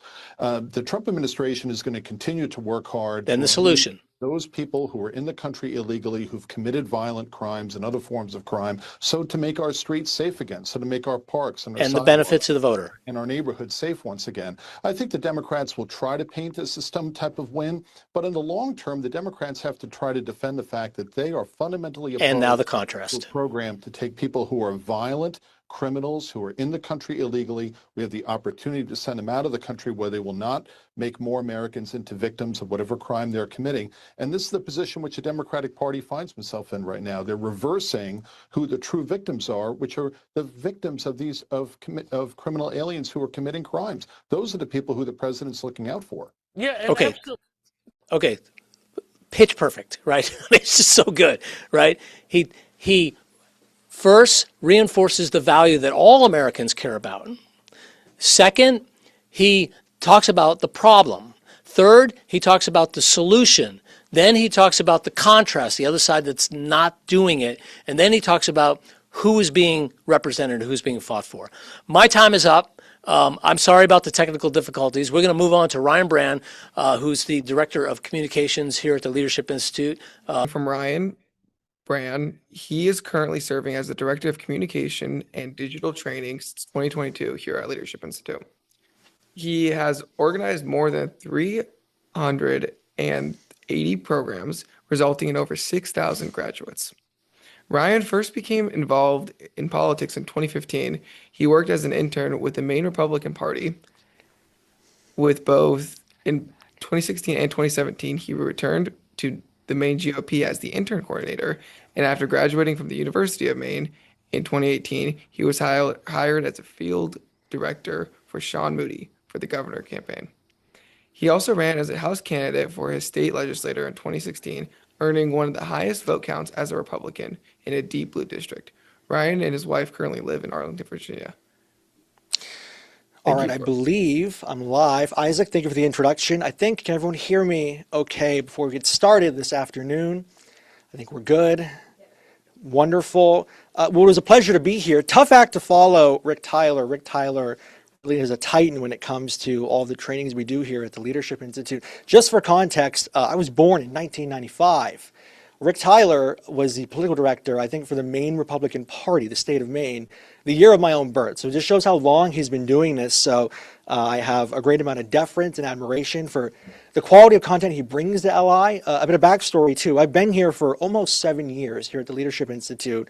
About 6 of those years, I've been here in the program side, doing a variety of our different communications, and now some of our digital trainings. So I have a Rolodex of expert faculty and a budget where I hire really good political commentators and folks, consultants who've been in the conservative ecosystem for a while, and bring them on as faculty. And before Rick came to LI, he was actually one of our paid faculty that I would bring in for our workshops on public speaking, general communications workshops, some media stuff. And when he finally came on full-time a few years ago, you could just see instantly the quality of the different offerings that we have for some of our workshops just skyrocket. He's been doing an absolutely wonderful job. So when he asked, hey, Ryan, and Isaac asked as well, would you like to join us for our workshop in April to talk a little bit about the politics of mistakes? How could I say no? So I'm very happy to be here. Real quickly again, I'm the director of our communications and digital trainings. Last year, my division here at LI trained about 2,500 people across a variety of just 14 or 15 different programs we put on. So we cover a lot of public speaking, we cover speech writing, we do a lot of media trainings. About a third of all of the people we train in the division is on the issue of media training. It's extremely sought after, especially certain periods of the year when candidates are going into primaries, when people are trying to be active, just in general in the public policy process. So it's really, a competitive thing. We do lots of work on AI. One of our retainer faculty members is Eric Wilson. We'll explain him a little later, but he's great. He's been around the block many a times. So we do lots of workshops as well. But Rick Tyler really is just a phenomenal trainer, so happy to be here. Bit of background here too. It's spring in Washington, D.C., which means allergy season. So if you see me sneeze out of curiosity, I'm not dying on camera. I'm just fighting for my life from the tree pollen. The swamp creatures are slowly coming out of their winter frost. They're emerging to sunbake their bodies here in our nation's swamp. So wish them luck. Careful where you step. Could be a little dangerous. But it's enough background work here. I'd like to jump into our program. This is a bit of a new program. Some of it's existing content I had before, but programming specifically on gaffes, gaffes in particular, I didn't have a lot of content on. So this is newly created. That goes to say that I'm really not sure how long this lecture will go. I've got 48 slides, so it could go by really quickly, could go by slowly. It depends on how much I guess I can yap on the topic, but I'd like to jump in and delay no further. So let's go to our first slide. 3 major hurdles we're going to cover for today. We already mentioned 2 of them, but the third one was not mentioned yet, and I'd love to get your thoughts on that. First, we're going to cover the issue of gaffes. So sort of the nature of the description of this workshop itself, gaffes. We're not going to cover physical gaffes. So, somebody falling up a flight of stairs on their way to Air Force One. We're not covering that. This is specifically within the realm of just communications gaffes.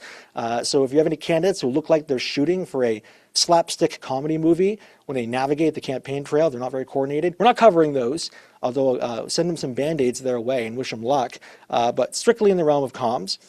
We're also going to cover attacks. So negative attacks. We're going to get right into the nitty-gritty of your candidate and your opponent. Some outside actor lodges an attack against you. And then thirdly, which I'm curious if you've thought of before, we're going to talk more broadly about amplified narratives, which I'll define all of these things in a little bit. But all of these three things together make a gumbo of just basic comm strategies for either yourself directly if you're a candidate or for your campaign. So let's jump into it. So a gaffe, any good lecture, it starts with first defining your terms. So we're going to define it here. What is a gaffe? Quite frankly, it is a mistake made by a candidate or the campaign itself. It is endogenous in nature. It's not emanating from some other party outside of your campaign or candidate. It is coming directly from yourself. And it happens all the time, unfortunately. Even if you are the most suave, smooth political operator, eventually, you, just by virtue of being a human being, you're not a robot here, you'll make a mistake. It is undoubtable that it'll happen. In the description for this workshop, it said, it's not if you make a mistake, but when.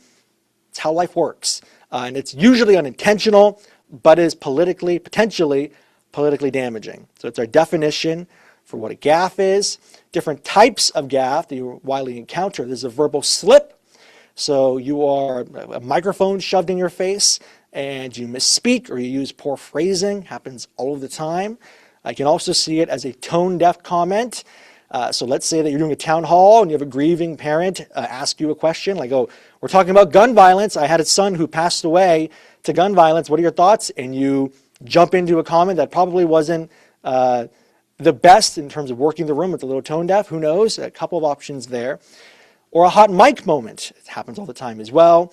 I think there's a litany of examples. If you just Google hot mic moments, politicians, you'll find just a big ledger of quite comical moments, which is honestly always fun to watch. It's sort of like a window into who this person authentically is.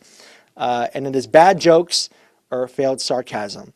So we have that as well. And why are gaffes important? What makes them dangerous? A couple of reasons. A gaffe feels authentic. Right, political figures, however you'd like to talk about them, it's sometimes in some level, there is a level of performance to how they go about things. You always wonder, who is this person in real life? You've always seen them in front of the camera, but who is that real person running for office? And the problem with a gaffe, maybe incorrectly, is that when you do something that's unsavory, that could be damaging to your campaign, you have a hot mic moment or a badly worded comment. Unfortunately, some of your audience members or persuadable voters may think that's kind of a window into who you are personally.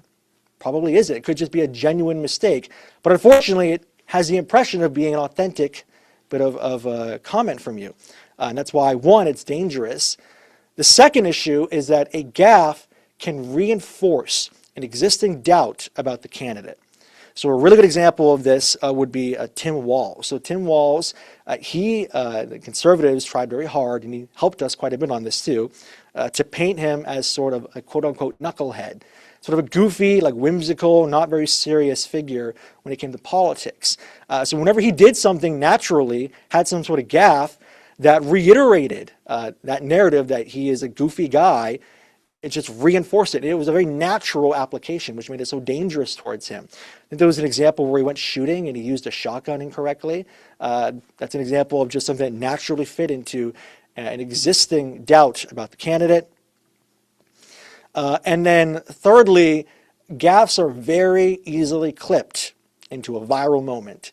It is very easy to take this, again, unsavory moment, slice it up, put it on X, put it on Facebook, you're tweeting about it, it's all over the place. It can go viral very quickly. And politics is changing. This is not the same country as it was 26 years ago in the year 2000, the year 2026. Social media is extremely important. And the problem with gaffes is that it's just easy fodder to feed into all of those areas. So these are concerns for why you should care about gaffes. Here's an example. We're going to try this clip. I think we fixed some of the video problems earlier. So we're going to give it a play here. This is President Joe Biden. I have it here on my screen, so I'm good on my own. Thank you, though, Isaac. We'll give it a try. So Joe Biden here, you've probably seen this. He is reading off of a teleprompter. I believe this is in the White House. And unfortunately, he reads the stage directions. He's told to double down on a particular point, and he just says it. So we're going to watch it, and I'd love to get your thoughts.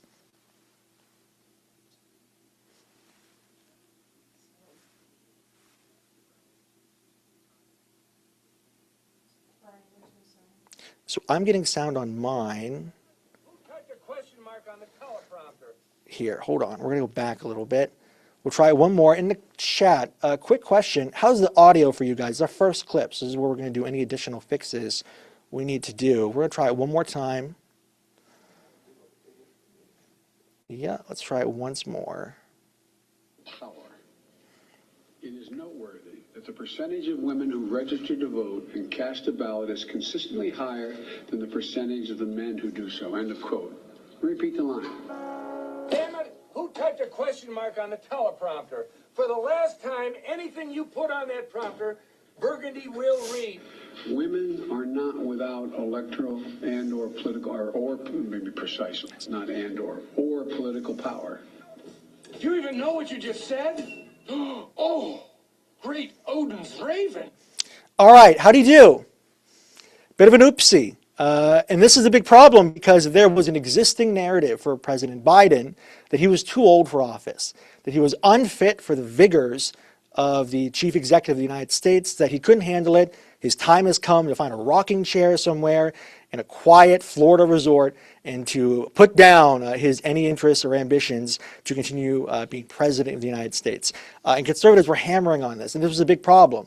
So a gaffe like this naturally fit into that existing issue for the Biden campaign, and it wasn't great. And we'll talk about how you can handle some of these things. So we're going to charge forward, and it's just fun to watch. All right, defining terms, talk about attacks very quickly as well. What is an attack? It's a deliberate attempt to by your opponent to define your campaign negatively. So it's not originating from you. It's nothing that you specifically did or that your campaign staff have done, but rather it's an outside party coming in and whacking you with some sort of way to define your campaign. And this is a problem. Rick Tyler spent a lot of time in his lecture talking about the importance of being in charge of how you are defined, the narrative for your campaign, and how you need to be proactive. You can't simply just be responding to how other people wish to label you. The best way to lose a political competition is you play nothing but defense the whole time and to let your opposition constantly label you however they'd like. It's a struggle. If I really give an example for what a good campaign is, imagine it's a foot race up a very steep hill. And you and another person, whoever gets to the top wins first. When you're hit with gaffes, when you're hit with these attacks, consider it tripping on your way up the hill. You lose momentum, and you have to slowly get back on track, defining yourselves back to your persuadable voters once again, and get that momentum back on your way up. But if it happens too much, well, guess what? Politics is a binary game. You've lost, and you have to better luck next time. Better luck next time. So we're going to. This is why attacks are dangerous. Couple of additional things. What do attacks look like? Where do they come from? Well, hostile media questions, for sure. So if you are with maybe a journalist who's not always operating in good faith, they're going to hit you with a confrontational question. That happens a lot. We're going to talk a lot about that later this lecture. A debate attack. Rick referenced a bunch of these clips earlier. So your opponent attacks you on something you're weak on or potentially vulnerable to. Opposition research dumps. So you have maybe some other PACs involved with the race or other parties just dumping some less flattering information about yourself, striking against your credibility as a candidate, or just broadly negative advertisements. And what makes them dangerous? Well, typically they're strategically timed. They don't just happen to drop these sorts of critiques of you as soon as they get them. They'll wait until the moment is right. You've all heard of October surprises. It's when the inertia of the campaign and everything is so close to election day, they'll try to hit you with some sort of strategically timed attack against your candidate or yourself for where you don't have enough time to try to pick up the pieces and rebuild yourself before that first Tuesday in November comes. Also, they often contain just enough truth to stick. So the whole point of an attack against you or your campaign, it's not necessarily about accuracy. Accuracy is a second or third consideration. The point of these attacks is narrative framing. It's framing a narrative, right? The point of this is they're trying to label you or your campaign in a box, and it's your job to not let that happen. And also, they aim to define you before you can define yourself. So we covered this already. So real quickly, we're going to watch just a little part of this clip. This is an example of a bit of a hostile interview. This is back when Governor DeSantis was running for president in the GOP primary in 2024. This is a sit-down interview he's doing with NBC News. It's about 5 or 6 minutes into the interview already, and it's just series after series of just loaded questions and pretty sharp critiques of his campaign. We're not going to play his response, but we will play the question that he's asked. Governor DeSantis, thank you so much for joining us for this NBC News Des Moines Register series, Closing Arguments, Iowa. Governor DeSantis, welcome to the Des Moines Register newsroom. We are 11 days from the Iowa caucuses, so let's get into it. First, though, we wanted to take a minute and talk about some unfortunate breaking news that's happening here in Iowa today. There was a shooting situation. Actually, we're a little behind where I wanted to go. We're going to jump forward a little bit and then play it here. There needs to be due process before you would do that, but bear with me. somehow The PowerPoint didn't grab the exact spot. What's your message to Iowans who want to know that you have a path beyond Iowa? Because right now, Right around here, I think.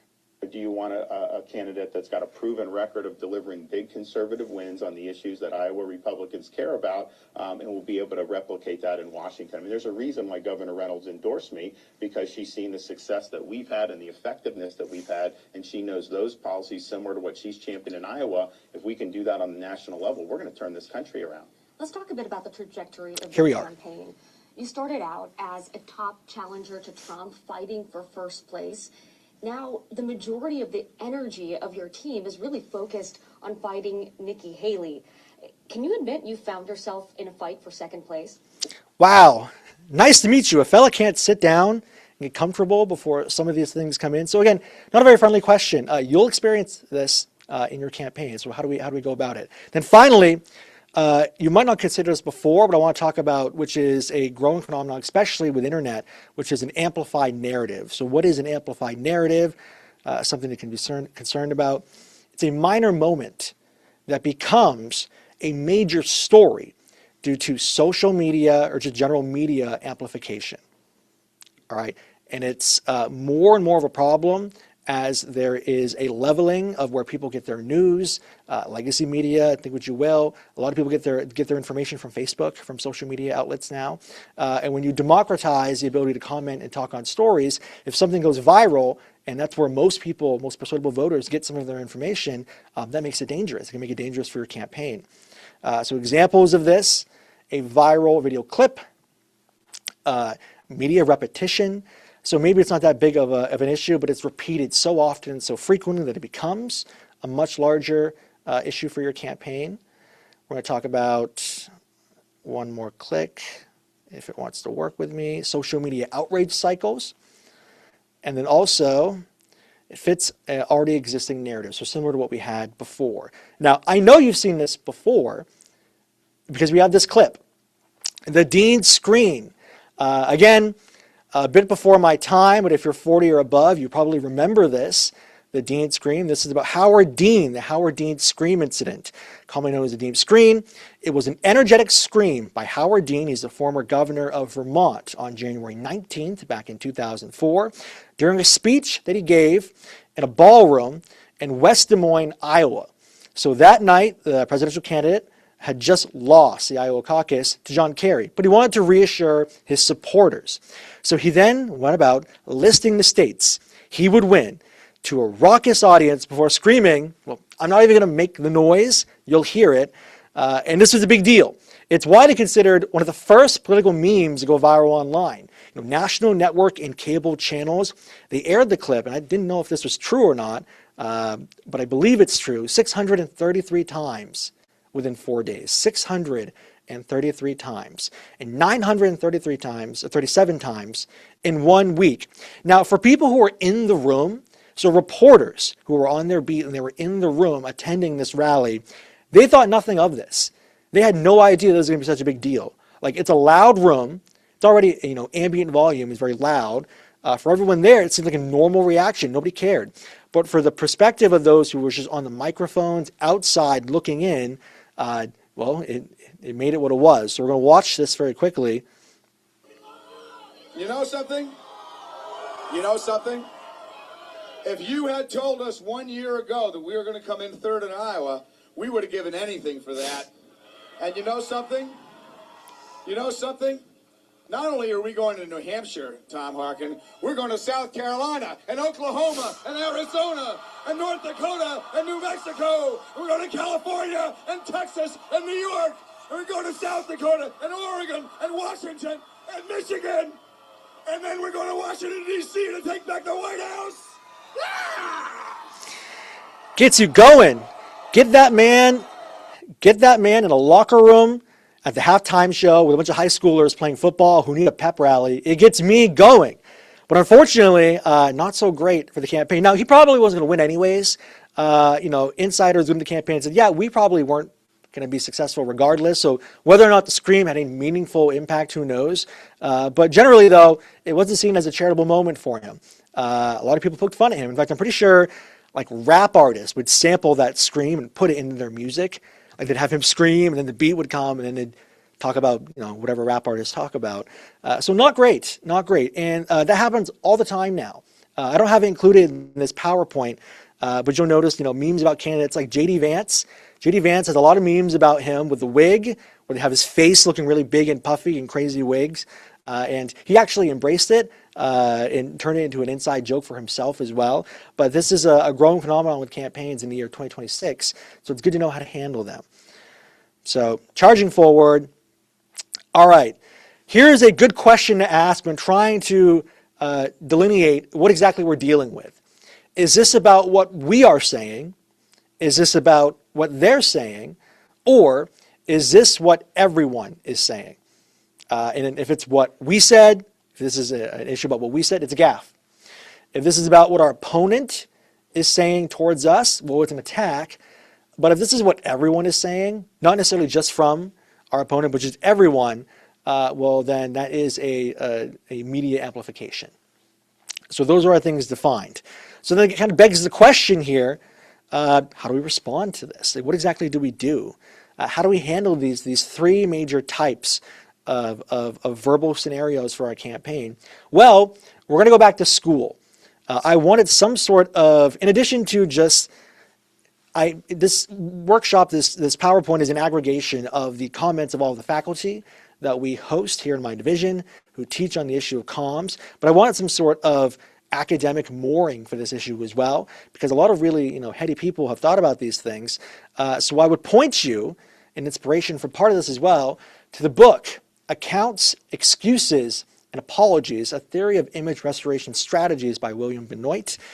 So William Benoit is a professor at the University of Alabama, and this was published originally 1994. It has a couple of other iterations. He, every couple of years he does a new one for this. But if you were to take a poli-sci comms class like 3.0 whatever, or whatever it may be, chances are this book would be on the syllabus. It is considered a starter piece for many people in the realm of crisis communications. Now, I want to talk with a bit of a caveat here. Some of the things within this book aren't necessarily applicable for today's lecture. This covers, if, for example, a crisis scenario where these are more so gaffes or attacks against you. So this is for a much bigger threat to your campaign necessarily than what we have normally. So for instance, if you were British Petroleum and one of your oil wells had an explosion and you're leaking millions of gallons of oil into the ocean, well, then this would probably be a good reference point to start with that. But if you're Joe Biden and you read your script wrong, then not all of this would necessarily be applicable to. It's a little overkill from what we're looking for. But this is a good foundation for what I have later on here, which is just a simplified version of what Professor Benoit covers. So we're going to jump forward in this. 5 major steps, which we're going to briefly run through. It's denial, evading responsibility, reducing offensiveness, corrective action, and mortification. So number 1 is denial. And here's a fun exercise as we talk about this.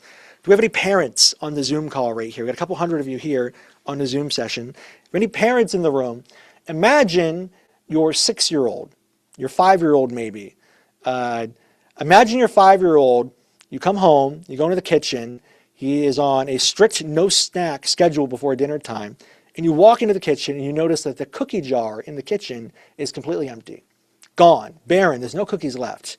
A trail of crumbs coming down, dropping onto the floor. And then you see your wonderful little 5-year-old, and their face is covered in what looks like smudged chocolate. If your 5-year-old was a particularly gifted child prodigy, and let's say that your 5-year-old read this book cover to cover. If your 5-year-old was an expert on accounts, excuses, and apologies, this is what they would probably tell you. And we'll go through all of these different options. So number 1, what they may say to you, son, did you eat all of the cookies? Here's what they might tell you. No, I didn't. A simple denial. Or, son, did you eat all the cookies? He may shift the blame. No, somebody else probably is responsible. But let's say you relent and that's not satisfactory for you. What they might try to do is evade responsibility. So what they could say is provocation. So what they could say is, actually, I did do this, but it was in response to my little sister. She told me that I had to eat all these, so I did. Or it could be defeasibility. Listen, the cookie jar wasn't labeled. I didn't know I wasn't supposed to eat this. I assumed it was fine, so I had some cookies. Or what they could tell you, it was an accident. Yeah, Dad, I was walking in the kitchen, I tripped, they all fell into my mouth. I don't know what to tell you here. Just things happen sometimes. Nature works in a funny way. They could tell you it was good intentions. Dad, you told me you wanted me to perform really well at my Little League game coming up, my T-ball game. I needed energy. So yeah, I ate the cookies, but it was for the goal of fasting, running really fast. I wanted to run fast. So yeah, I had these cookies. Or if they continue to relent, what else could they say? They could bolster. Yeah, I had these, but remember how I did all my chores and I had really good grades? I'm just a wonderful son. You should remember these things when you're putting me on trial here. They could minimize it. They could downplay the severity of it. Like, yeah, I had the cookies, but everyone has cookies. Who cares? It's food. We're supposed to eat food, right? You can do differentiation. Listen, yeah, I ate the cookies, but wouldn't it be way worse if I stole money out of your wallet? Listen, this isn't really that big of a deal. In the grand scheme of things, I had some cookies, but this is inconsequential. Big word for a 5 or 6 year old compared to if I stole from your wallet or something way worse. Reducing offenses continued. They could frame it in a broader, more noble context. I wanted to save the planet. Food waste is bad. I had to eat these cookies. They could question the credibility. So listen, what are you, Dad? You the cookie police? Like, what do you mean? Why do you care about this? This is unimportant. Like, you're gonna arrest me? Like, I just want to have some cookies. And then compensation. Finally, I will replace these cookies. I'm sorry that I had them. Then a couple more. We're almost done. Jumping on this cookie analogy, they could corrective action. So listen, I realized I did this. I didn't know. I'm going to put a label on here that says no cookies if Dad says so right next to it, and we won't let this ever happen again. And then finally, the crescendo of all of this, if unrelenting, there is the mortification, which is an apology, admitting responsibility and seeking forgiveness. Dad, I ate the cookies. I am so sorry. That is an example here. Now, all this is way too much. We don't need all this. We're talking much lower level conversations here. Again, you're not British Petroleum trying to correct for, or you're Boeing, like you're not Boeing with a door coming off of your airplane in the middle of a flight in terms of image restoration theory. So instead, I've distilled these. Instead, all of this that we talked about is boiled down into 3 simplified response options you should consider for your campaign. One option is to clarify. Another option is to counter. So to clarify is to correct or contextualize what was said without escalating. To counter is where you push back against an attack or try to weaken or flip it. And then finally, you have ignore, which we have to talk much about because it's probably one of the most frequent options. We deliberately choose not to engage and let the story die naturally on its own. So the purpose is, well, if you clarify, you're there to fix a misunderstanding, prevent negative narrative from hardening. When would you often use this? Well, it's when you did say it, but there was a misinterpretation. So for example, with Joe Biden misreading the teleprompter, there's really not much you could say to clarify that. It was just a mistake. To clarify implies that somehow he was misinterpreted. It wasn't a misinterpretation. He just made a mistake. We should really just have to own the mistake at that point. But again, you would clarify when there was context missing or the issue is still recoverable. So common mistakes when people try to clarify in their response is they'll over-explain. You're on the defense way too long. You're too technical in your response, or you fail to quickly pivot to an area of strength. So it's cut off from the slide here just a little bit, but the final few words of text is not quickly pivoting to an area of strength. We mentioned the best way to fail as a campaign is to constantly be playing defense. The purpose of these strategies, sort of a meta through line for everything we'll talk about today, is that your job as a campaign is to limit your time spent clarifying or needing to counter and spending most of your time on the affirmative. What are the narratives that you want to push for your campaign, why you are a great candidate to be voted for? So it's limiting the amount of time you spend playing defense and leveraging as much time as you can, getting back to where you'd like to be. So for countering, what is the purpose? Well, your purpose is to discredit the attack. You shift scrutiny to your opponent, but chiefly to prevent the narrative from sticking. Again, Rick spoke at length about the importance of your campaign having your own narrative. So when would you use this? Well, it's if you have maybe an attack against you that is gaining traction and is also potentially damaging. You need both of these things. And then common mistakes is repeating their negative framing or not quickly pivoting to your strengths. And then finally, we have ignore. And so what is it? You just avoid it completely. You don't even talk about it. It is you avoid amplifying weak or fringe narratives. Yeah, you have a couple of kooks who are extremely partisan on the other side who may be chatting about this, but most of the voting universe doesn't care. So I'm just not going to talk about it. And this is important because oftentimes if you try to bark at every car that drives by your house, you'll inadvertently bring more attention to issues where if you simply just ignored it, you would have been fine. It would have died naturally in the news cycle. So when do you use it? When do you ignore? If the problem has low traction, has low credibility, or it's not breaking beyond niche audiences. Here's a common mistake.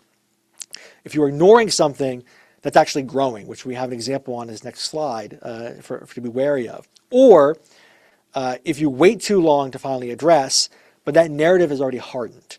So you thought it wasn't a big deal, but it turned out to be a much bigger deal. It was gaining traction, but now you've waited too long to have any sort of counter, and most of the persuadable voters you're hoping to gain have formed an opinion about it already, and you're starting from ground zero. So here's an example, and I may have to fix the clip real quick, we'll see, but this is Barack Obama. This is in 2012. We mentioned some clips from the 2012 campaign. There's a lot of things that happened there. Here is one for Obama. It is his famous "you didn't build that" phrase from a 2012 election campaign speech. He delivered it, I think, on July 13th in Roanoke, Virginia. In his speech, Obama said, somebody helped create this unbelievable American system that we have that allows you to thrive. Somebody invested in road and bridges. If you've got a business, quote, you didn't build that. So the sentence, if you've got a business, you didn't build that, was publicized by his political opponents, which we'll cover in a slide or two from now. And it ended up being a bigger deal than he first thought. So we're going to watch the clip, and we're going to talk about it more. If you were successful, somebody along the line gave you some help. There was a great teacher somewhere in your life. Somebody helped to create this unbelievable American system that we had that allowed you to thrive. Somebody invested in roads and bridges. If you got a business, you didn't build that. Somebody else made that happen. So that's the clip. So if you talk to the Obama campaign, they had a very different interpretation from what his opponents would say. So there's blood in the water for Mitt Romney and his team. They moved pretty quickly. That following Monday, July 16th, Mitt Romney spoke about the "you didn't build that" statement in a stump speech. And then the following day, Romney also rebuffed Obama's statement in Pennsylvania by saying, to say that Steve Jobs didn't build Apple, that Henry Ford didn't build Ford Motors, that Papa John didn't build Papa John's Pizza, yada, yada, yada, Mitt Romney. He smelled blood in the water, and he's trying to make this into a vector to attack President Obama on. And then this was followed by many other statements and campaign events all throughout the country. Let's charge forward for this. Oh, Mitt Romney also, apparently they made on their campaign website, merchandise, "you didn't build that" statement was produced. So they were doing all they could to blow this up and to bring attention to it. And so what did Obama and his campaign do? Well, on July 17th, 2012, the Obama campaign stated, so this is a few days after, that the statement was taken out of context and that the phrase referred to roads and bridges, not necessarily the businesses. So Obama's clarifications, this is the clarification, is what he's doing here, that we mentioned your strategies. The Obama team, very shortly after, are trying to clarify that no, in a statement, this is not about you didn't build your business, you didn't build the roads and bridges. That's their response. But it wasn't enough. It wasn't enough.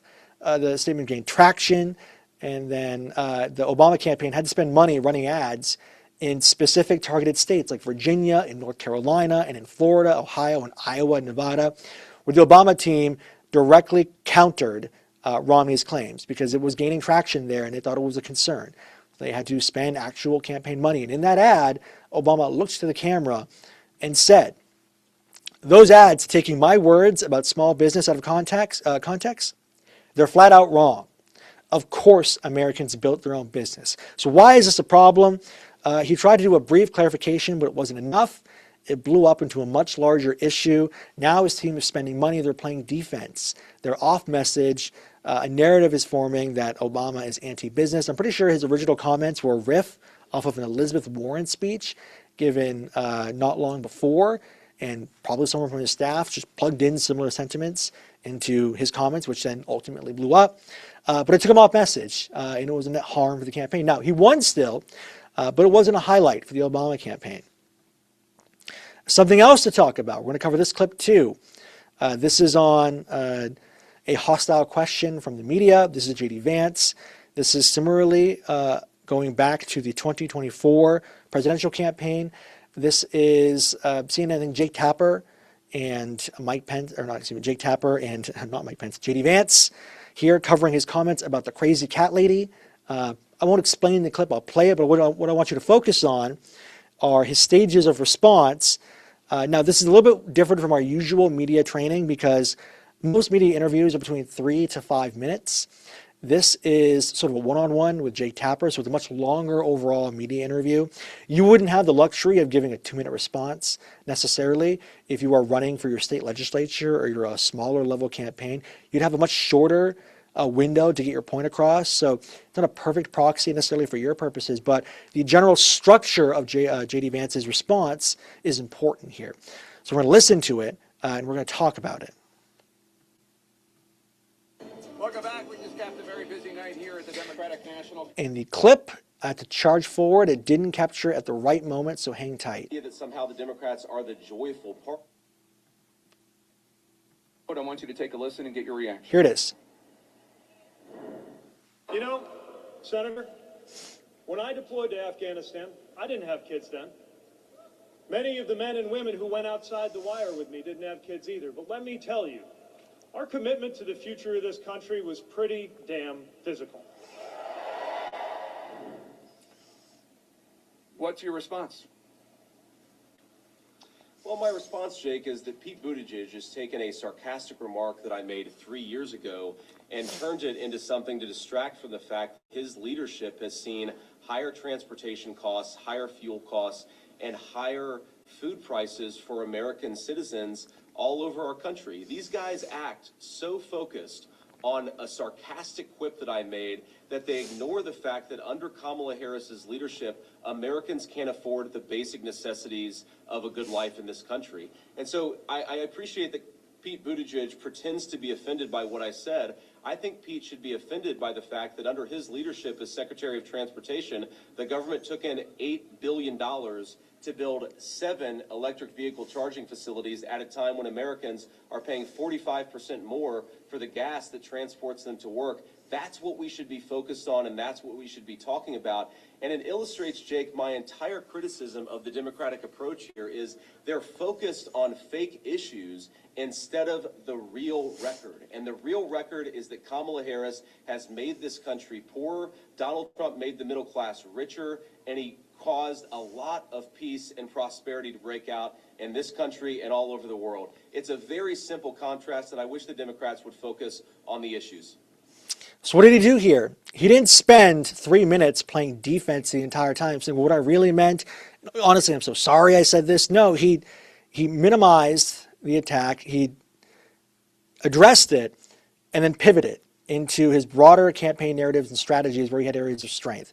So he addressed the question, hey, listen, this is a throwaway line from long ago, and really it's a distraction, and then that's where he pivots. We're going to talk a little bit about blocking and bridging, which is a strategy that you should know about already, but if you don't know about it, I'm happy to explain once more about handling hostile questions and turning into areas of strength. But what does he do here? What does J.D. Vance do? He acknowledges the question, but he quickly pivots into his areas of strength, and he recaptures his airtime and goes back to his broader campaign messages. And he does it really well. He does it smoothly. It's a bit of a sleight of hand.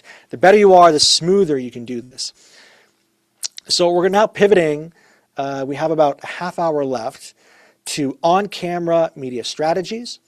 So let's say that you are the comms person for your campaign, or you're the candidate themselves, and you are appearing and talking and doing interviews with media personalities. How do you prepare yourself for these tough questions? We already figured out our 3 modes of attack. We either can clarify, we counter, or we ignore. Now you're getting ready to show up for an interview. What are the strategies to handle some of these harder claims? And that's what we're going to cover here. So first of all, we're going to talk about blocking and bridging. We're going to find that first. So what is blocking and bridging? This has been around forever. People call it different things. Some people call it ignore and score. Some people call it just a variety of different comments. The point of it is you don't want to give more time to a negative accusation than it deserves. You also never want to repeat a negative accusation levied against you word for word. We'll cover that a bit later in the slide, and Rick Tyler covered it too. But your job, on behalf of your candidacy, your campaign, is to limit the airtime for that negative accusation and to smoothly and cleanly pivot into an area of strength and into one of your broader campaign talking points that you'd like to hit for the purpose of that interview. And how do we do it? Well, it starts with a block. What is that? Well, if we click forward, there we go. The act of limiting conversation from going off topic or into hostile subject matter. Now, listen, this isn't only for tough or hostile questions. This could happen if you agree to go on for an interview and the person starts talking about something completely ungermane, unrelated to your campaign or your candidacy.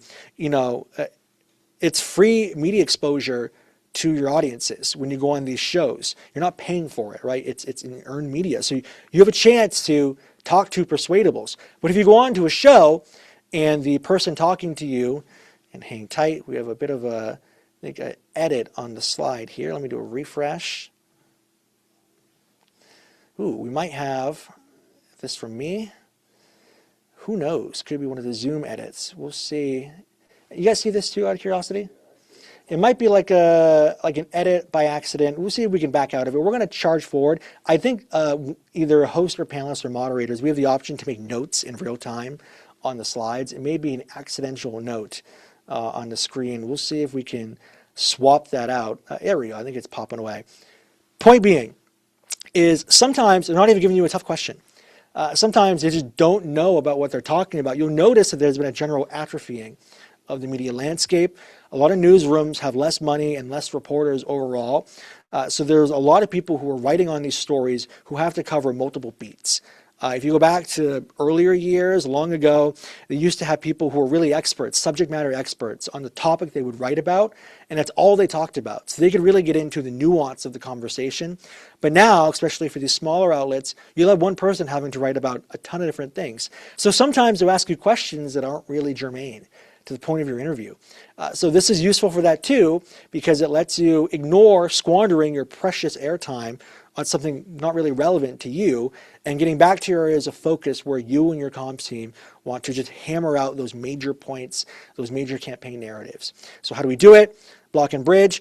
Well, a successful block starts with an acknowledgement of the question followed by a redirect. It has to be a smooth thing. So examples of transitional sentences that you'll see sometimes is, well, let's not forget the big issue here, or the most important thing we need to talk about is blank.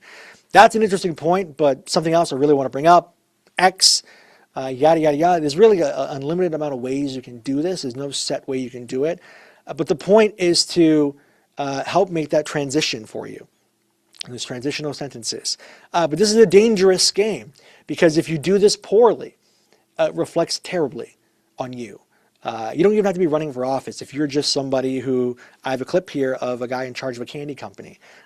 If you do this poorly and you just completely ignore the original question, you don't properly address in some limited capacity something that might be unsavory towards you, and then work into pivoting to your areas of strength. If you just do it horribly, you look rude, you look defensive, you look inexperienced, and you look untrustworthy. You are a used car salesman in a suit and tie begging for my vote, and I don't want to give it to you. Snake oil galore. Get out of my little town here in the West. We don't want to buy nothing from you. You look like an unsafe person to really give anything towards. So I got a clip for you. It's not political, but it illustrates the principle. So I'd like to play it. So this is CNBC news program, financial markets, financial news show. This guy here is the CEO of Cadbury Chocolates. He's the candy man. He makes candy for a living. He gets a tough question about commodity prices. So the cost of cocoa is getting more expensive. You're the chief, you're CEO of your company. What are we going to do about that? And you'll see how he responds. He completely ignores the question. He completely ignores the question. He just jumps into some canned response, which he does it several times in a row, and he ultimately irritates the actual host.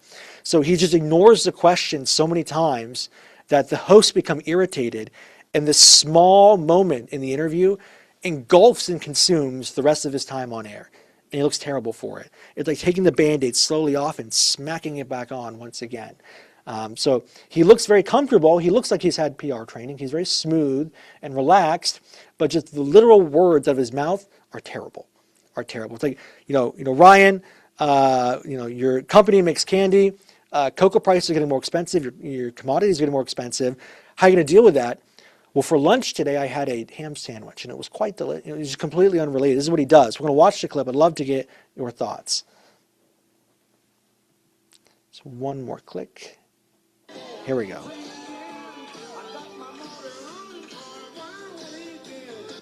Meantime, the gum wars are erupting on Wall Street, also in the candy aisle. Brad Irwin is the North American president of Cadbury. He's the candy man, and he's here to talk to us about what are some of the forces facing this industry right now. Brad, it's great to see you. Nice to see you. Thank you. All right, we've been talking about cocoa prices for one, how that's a market where you've seen some huge price increases. We've been wondering how that's been affecting you, cocoa prices, but also other commodities. What's that mean for Cadbury's bottom line? Well, we're full steam ahead on our business right now, and things are going quite well. So we're optimistic about the future. But what about commodity prices? They are increasing. How do you deal with some of those higher prices? Well, we, as you say, one of the things we do is we innovate our products to improve them and offer better value. And one of the products we have now is Trident Extra Care. Like what things? If cocoa prices increase, let's say, by 75% over the course of the year, how do you improve your margins when you're dealing with those costs? Well, I can't speculate on what cocoa prices may or may not do in the future. That's what they have done over the last year. Mm-hmm. Yes. So how do you deal with that? Well, what we try to do is to innovate our products, offer new products with better value. Just offer great. You just offer great products. To grow our business. Just offer great products at reasonable prices that taste really good, Brad. Don't have any comments on anything happening in the industry at large. Can we ask you about competitors? Is that a fair question, or we won't get an answer there either? What would you like to know? So working with media or being a comms person is really two elements that makes it very good. The hallmark of a good comms person. It's a mixture of what you're saying and how you say it. And in this particular anecdote, he is very smooth. He looks comfortable. He looks relaxed. The issue is literally the words coming out of his mouth, completely ignores the question. And keep in mind that the people, the people who interview you, these journalists, hosts, whoever it may be, they do this for a profession. Sometimes not always the best of paying profession. They work long hours. It's quite strenuous, and they do this all the time. They can tell if you're a candidate or you're on speaking as a surrogate on behalf of a campaign when you are completely deflecting a question.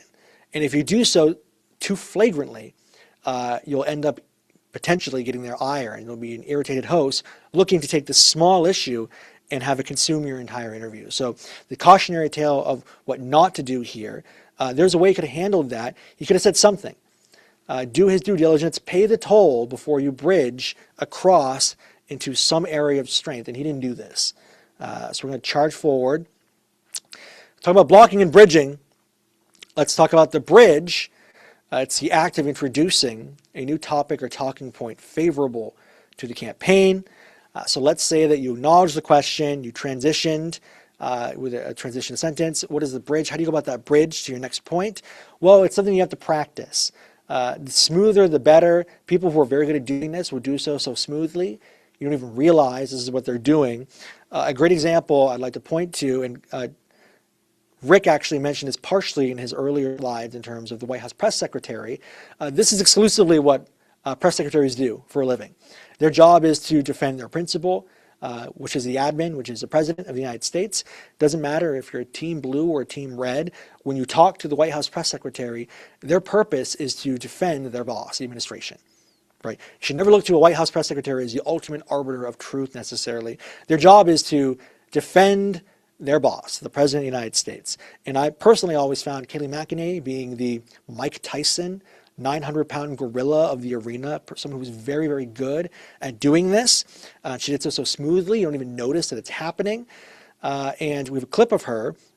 And now this isn't a perfect example to give because, you know, White House press secretary has a lot of power at the podium. They choose who they'd like to speak on. If they don't like something, they can just end the conversation and move on to someone else. From a campaign's perspective, when you're talking with the media, you can't necessarily do that. But the principle is still what I'd like to show here. So I've got a clip for you. We charge forward. So this is back during the COVID era. I think the fight or flight hormones of a couple people in the chat right now, when they saw that face mask, oh God, it's like a nightmare that came back for just a quick moment. You forgot the whole era of COVID. I'm glad to put that behind me. It wasn't very fun living in Arlington, Virginia during COVID. It's tough being in a city when you literally can't go outside or do things. But this clip shows a question being asked to Kayleigh McEnany, White House press secretary. It was an issue on COVID CDC policies. So the question was, hey, we'd like to know about some of the new CDC recommendations. What is happening with these? What are we doing with these? Can you give us some more information? Now for this clip, Kayleigh either didn't have that information at the top of mind, she either didn't know, or she didn't feel like talking about it at that moment. So what she does in here in terms of blocking and bridging is she acknowledges the question, but she punts it. She says, those are CDC recommendations. I will leave it to the CDC to talk about their guidelines, but here's what I can tell you. And then she pivots and bridges into the broader positions of the administration on how they are against general lockdowns for school children. She says, hey, we, as always, have been in favor of opening our schools. It's the only fair thing we can do for our nation's children. So she acknowledges a question, but she punts it, and then she pivots into the general talking points for what comes down to school policy, lockdown policy, on behalf of the president. So we'll watch this clip. Under President Trump, 7 deregulatory acts. So the clip, like before, I'm afraid, didn't jump to the right place. So let's find it really quick. Saying is what we're doing. And the president. One moment. No doubt about that. 42, 5. I would to China. Has he ruled out any Couple more clicks before we give up. I don't want to spend too much time on this, but stadium to full capacity. He also right here. So here, we'll start here. Will the path to citizenship protections for I lied. Same guy, different question maybe. Is that still the plan? Are those going to come out this week? Is there any chance that this is being rethought at this time? So those are CDC guidelines you're referencing. So I'll leave it to CDC as to when those guidelines come out. But we really would like to see schools open. As has been clear, we don't think our children should be locked up at home with devastating consequences when it's perfectly safe for them to go to school, as emphasized by many medical experts. So the president is very keen on seeing schools reopen. It's the only thing that's fair to America's children. Yes. So this wasn't an improvised response. Obviously, this is part of a broader messaging strategy that they've been thinking on for a while. Mr. Tyler mentioned how a great way for a campaign to fail is where you improvise on the spot. Don't do that. This was something that they thought about deliberately in advance. They worked through, figured out exactly what message they wanted to have, and they had it on the background, ready to go at a moment's notice to pull forward and speak about. So, got that clip for you. Let's charge forward. When it comes to doing interviews with hostile questions, potentially hostile questions, emotion is very important here too. I personally think conservatives often struggle with having the appropriate amount of emotion in their response. Look, I'm not a psychologist, but the average voter's decision-making heuristic, emotion plays a little bit of a part in this, no matter what. And if you are a robot in front of the camera, when you get an emotionally charged question, that reflects terribly upon you. In fact, if you look at the very first slide of this PowerPoint, I think it was a photo of Dukakis, if I remember correctly. He has a clip. I encourage you to look at it for whether there was a hypothetical where I think it was, during a debate, if your wife was like assaulted, some question about his wife being assaulted, what would you do? And he had a very cold, analytical response to it, which is not appropriate for what you should be doing as a candidate. You have to have some level of emotion here.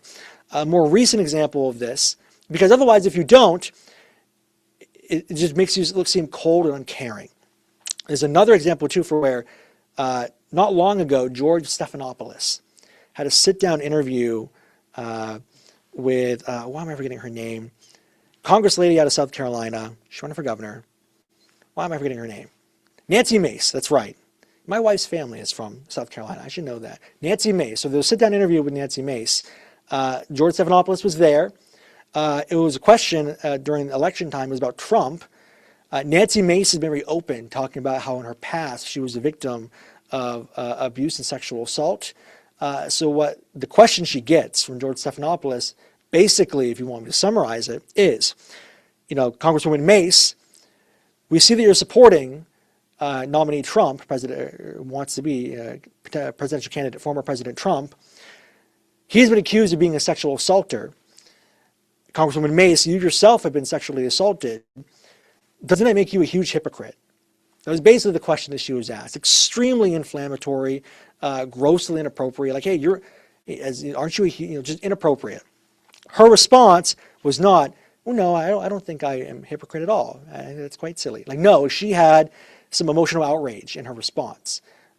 Emotional outrage is extremely important when it comes to responding proportionally to outrageous questions levied against you, but it needs to be proportional and it needs to be deliberate and on purpose.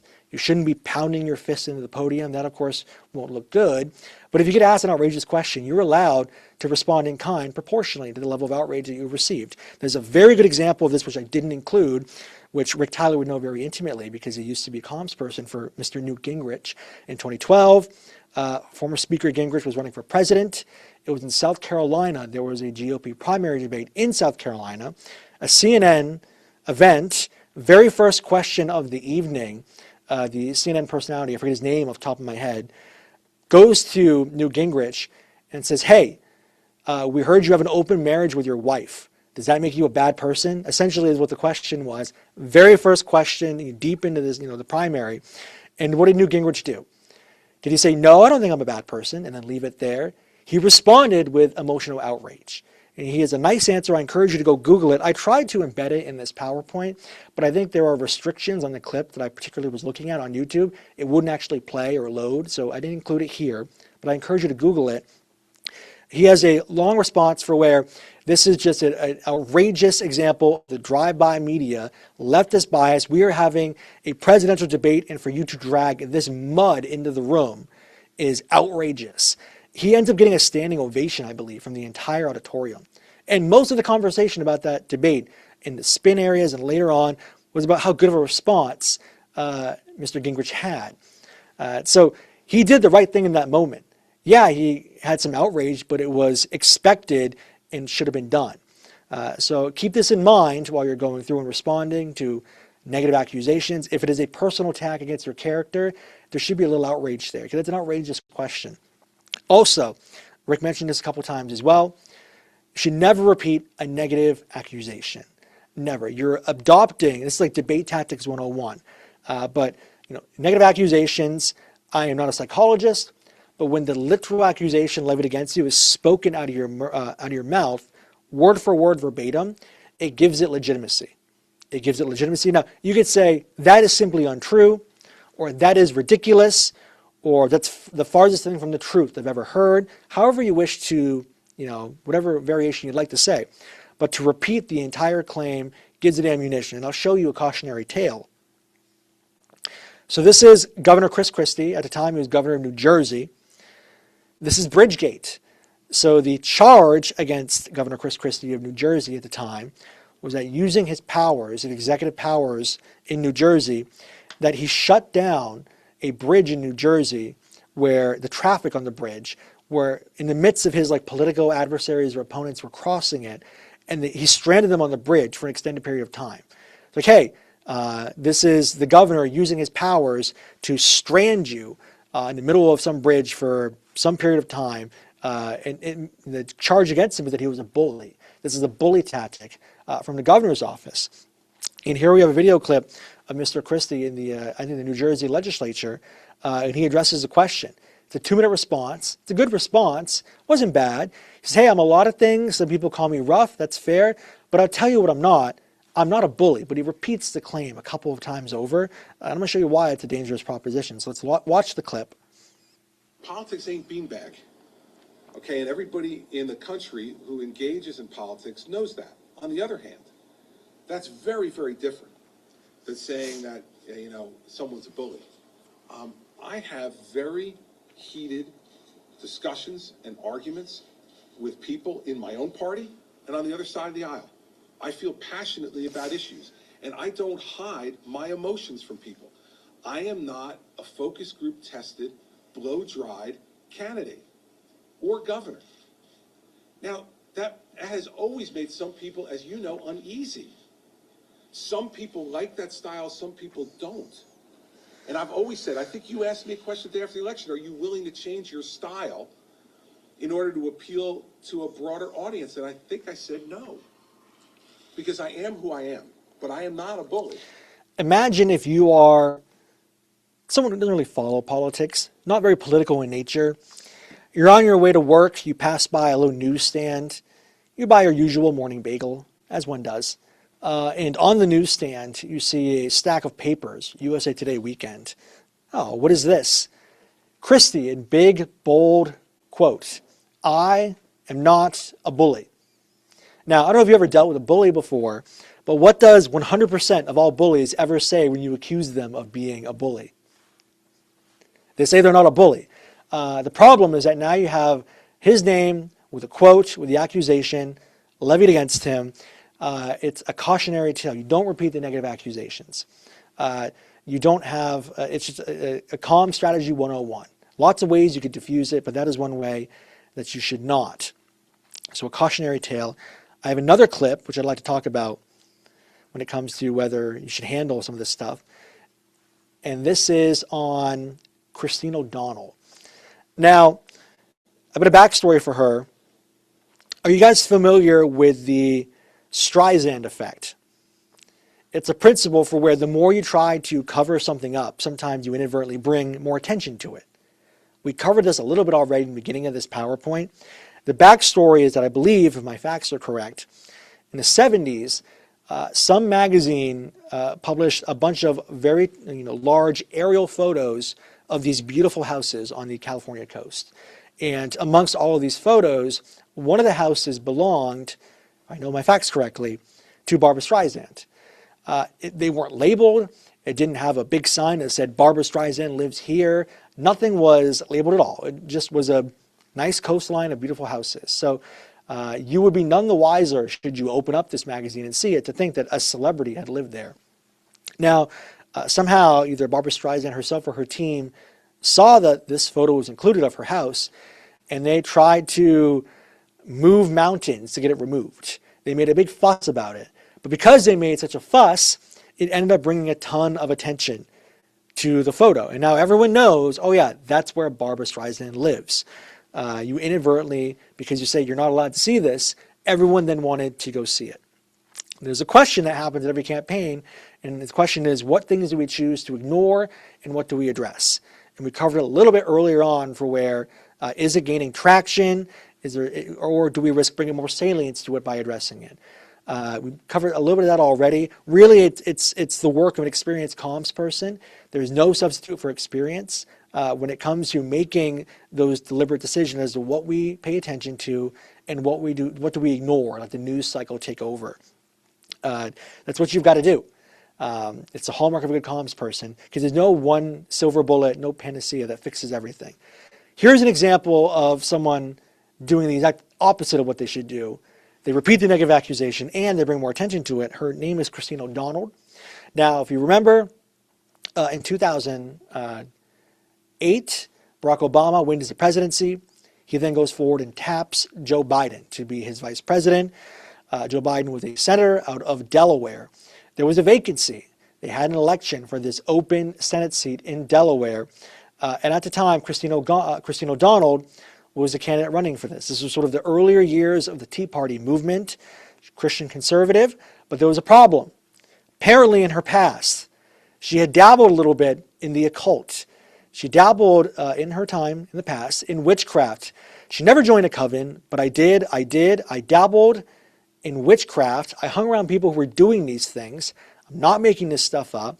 On the headline above, it says that one of her first dates occurred on a satanic altar. This is a hard thing for a campaign who self-identifies as Christian conservative. I have family members who are very devout. They weren't allowed to watch, my cousins, they were not allowed to watch Harry Potter because it was witchcraft and it was something inappropriate for them. So to have someone running for office as the Christian conservative candidate who was with a cauldron doing spells and whatever incantations, whatever it is, that's the big issue. So what does her campaign decide to do? They wanted to address this head on. Well, here's what they did. They decided to produce, pay for, and advertise a statewide, on television, an ad for where Christine O'Donnell looks dead in the camera and says, "I am not a witch." Word for word, and it quickly destroyed her campaign in many respects. It was fodder for late night pundits. The Saturday Night Live made fun of her. They had a cold open where they had Christine O'Donnell as a witch coming in on a broom. Bill Maher, lots of other comedians poked fun at her. It ignited the issue more than ever was before. And the admissions from her and her campaign staff that this was the wrong move. It's a 30-second advertisement. We're going to watch it. First of all, just in general, I'm not a producer, but I have some questions about how they put this advertisement together. You'll notice that the music is a creepy piano playing in the background, creepy piano music. You'll notice that in the background for the advertisement, it looks like there's smoke wafting all around her. Like you would be not crazy to think that there's a cauldron just off of scene wafting into her shot. Who knows? Not really the best construction, but we're going to watch it to really drill down this point of the danger of repeating a negative accusation and bringing more attention sometimes to issues you may find. I'm not a witch. I'm nothing you've heard. I'm you. None of us are perfect, but none of us can be happy with what we see all around us. Politicians who think spending, trading favors, and backroom deals are the ways to stay in office. I'll go to Washington and do what you'd do. I'm Christine O'Donnell, and I approve this message. I'm you. What do you think? Hello, fellow humans. Please vote for me. It's like, what's the meme of Steve Buscemi with his skateboard over his shoulder? And he has like a rock T-shirt. It's like, hello, fellow kids. Like, I don't know, man. Not the most persuasive. So yeah, they don't show. If you Google the clip and you watch it on YouTube, YouTube will have this whole box when the clip ends. It'll fill with little thumbnails of video suggestions of what you should watch next. All of them are just of political shows making fun of this clip. One of them is a thumbnail from Saturday Night Live. It's not great. It ended up bringing tremendously more attention to the issue. She ultimately lost, unfortunately. Okay, a couple of minutes left. My text got clipped a little bit underneath for presentation. Just pretend that N is up at the end of the word presentation. I don't mind that.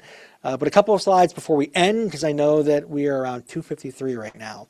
So real quick on your presentation, your verbal. Now, Rick covered some of this already, but just to really drive the point home when you're doing a media interview, eliminate filler words. It detracts from your message. If you are doing a 3 to 5 minute television interview, your answer length is typically between 25 to 35 seconds in length each. That's it. That's not a lot of real estate to get your point across. If you are starting and your answers are full of just fluff filler words, well, one, it eats away from your time, but two, it makes you look unprofessional, it makes you look nervous, it makes you look like you don't really know what you're talking about. So when you're getting ready for these things, hammer out your delivery, get rid of those filler words. Also, speak at a 7th grade vocabulary level. Now, this depends on audience, of course. This is if you're speaking to a general American audience. If you are at the Heritage Foundation and you are speaking at a gala at Heritage and it's all of their expert policy wonks in the room with you, you are allowed to get a little more illustrious with your language. That's fine. But to the average American audience, you need to keep your messaging simple and palatable. And in general, we say keep it to a 7th grade vocabulary. Why is that? Well, elections are won on tight margins. And think of a standard distribution of voters in a country. So you have 100 randomly picked voters that you're trying to speak to. If 15% of that distribution, if 15% of voters or so literally don't know what you're saying, we're not going to convince them to vote for you. A prerequisite to persuasion is that they can understand and follow along with the point you're trying to make. So although it may make you look really impressive and smart, the most effective communicators can take very complicated and difficult concepts and distill it in a way that's palatable to the average listener. Right? That's why I have a tremendous amount of love and affection for Thomas Sowell, because I view Thomas Sowell as someone who takes very complicated, very difficult economic concepts, political concepts, and he boils it down in a charismatic and persuasive way which anyone can pay attention to. And I think he's a very powerful communicator, even into his 90s. So the good communicators, confusing language is where people go to hide. Right? Part of the reason why a lot of universities, the people who who issue research papers there, part of the reason they use very complicated language is because it's a way to obscure and hide that they really don't know what they're talking about. Right? It's all about peacocking. Very good communicators speak plainly and simply. It's what Reagan did. It's why he was so effective. And then finally, talk about framing your message. Rick covered some of that already. Frame the conversation in terms that are favorable to you. And if you are hit with a hostile question that has a negative framing, then you need to correct that framing at the beginning of your response. If you just simply assume the framing of the negative accusation against you, you're starting at a disadvantage from the very start. So keep that in mind. Charging forward. So presentation with the N up to the top, your vocal. You need to project your voice and you need to vary your pace. You need some voice modulation here. If you wish to persuade someone to vote for your campaign, then you need to keep their attention, first of all. Right? There's a lot of things competing for your attention, voters' attention all the time. It's even worse now than ever before. They don't have to be watching your news interview. They could be on their phone. They could be doing anything else. There's an attention economy. And if you are speaking in a monotone, boring way, well, they're not going to follow along. Right? You might as well be speaking to a brick wall. A lot of people will figure out whether or not they like you in your interview in the first 10 or so seconds. They'll size you up very quickly. First impressions matter. I wore a suit and tie today for this presentation. If I showed up to this webinar, Rick Tyler leaves the room, I come in, and I'm wearing like a Glad trash bag with a belt around it. Hey, nice to see you all. I'm here to tell you about political messaging. You would think that a schizophrenic person snuck through LI security, somehow made their way to the 4th floor and decided to talk politics with you. It would be a terrible first impression. It's the same thing for this.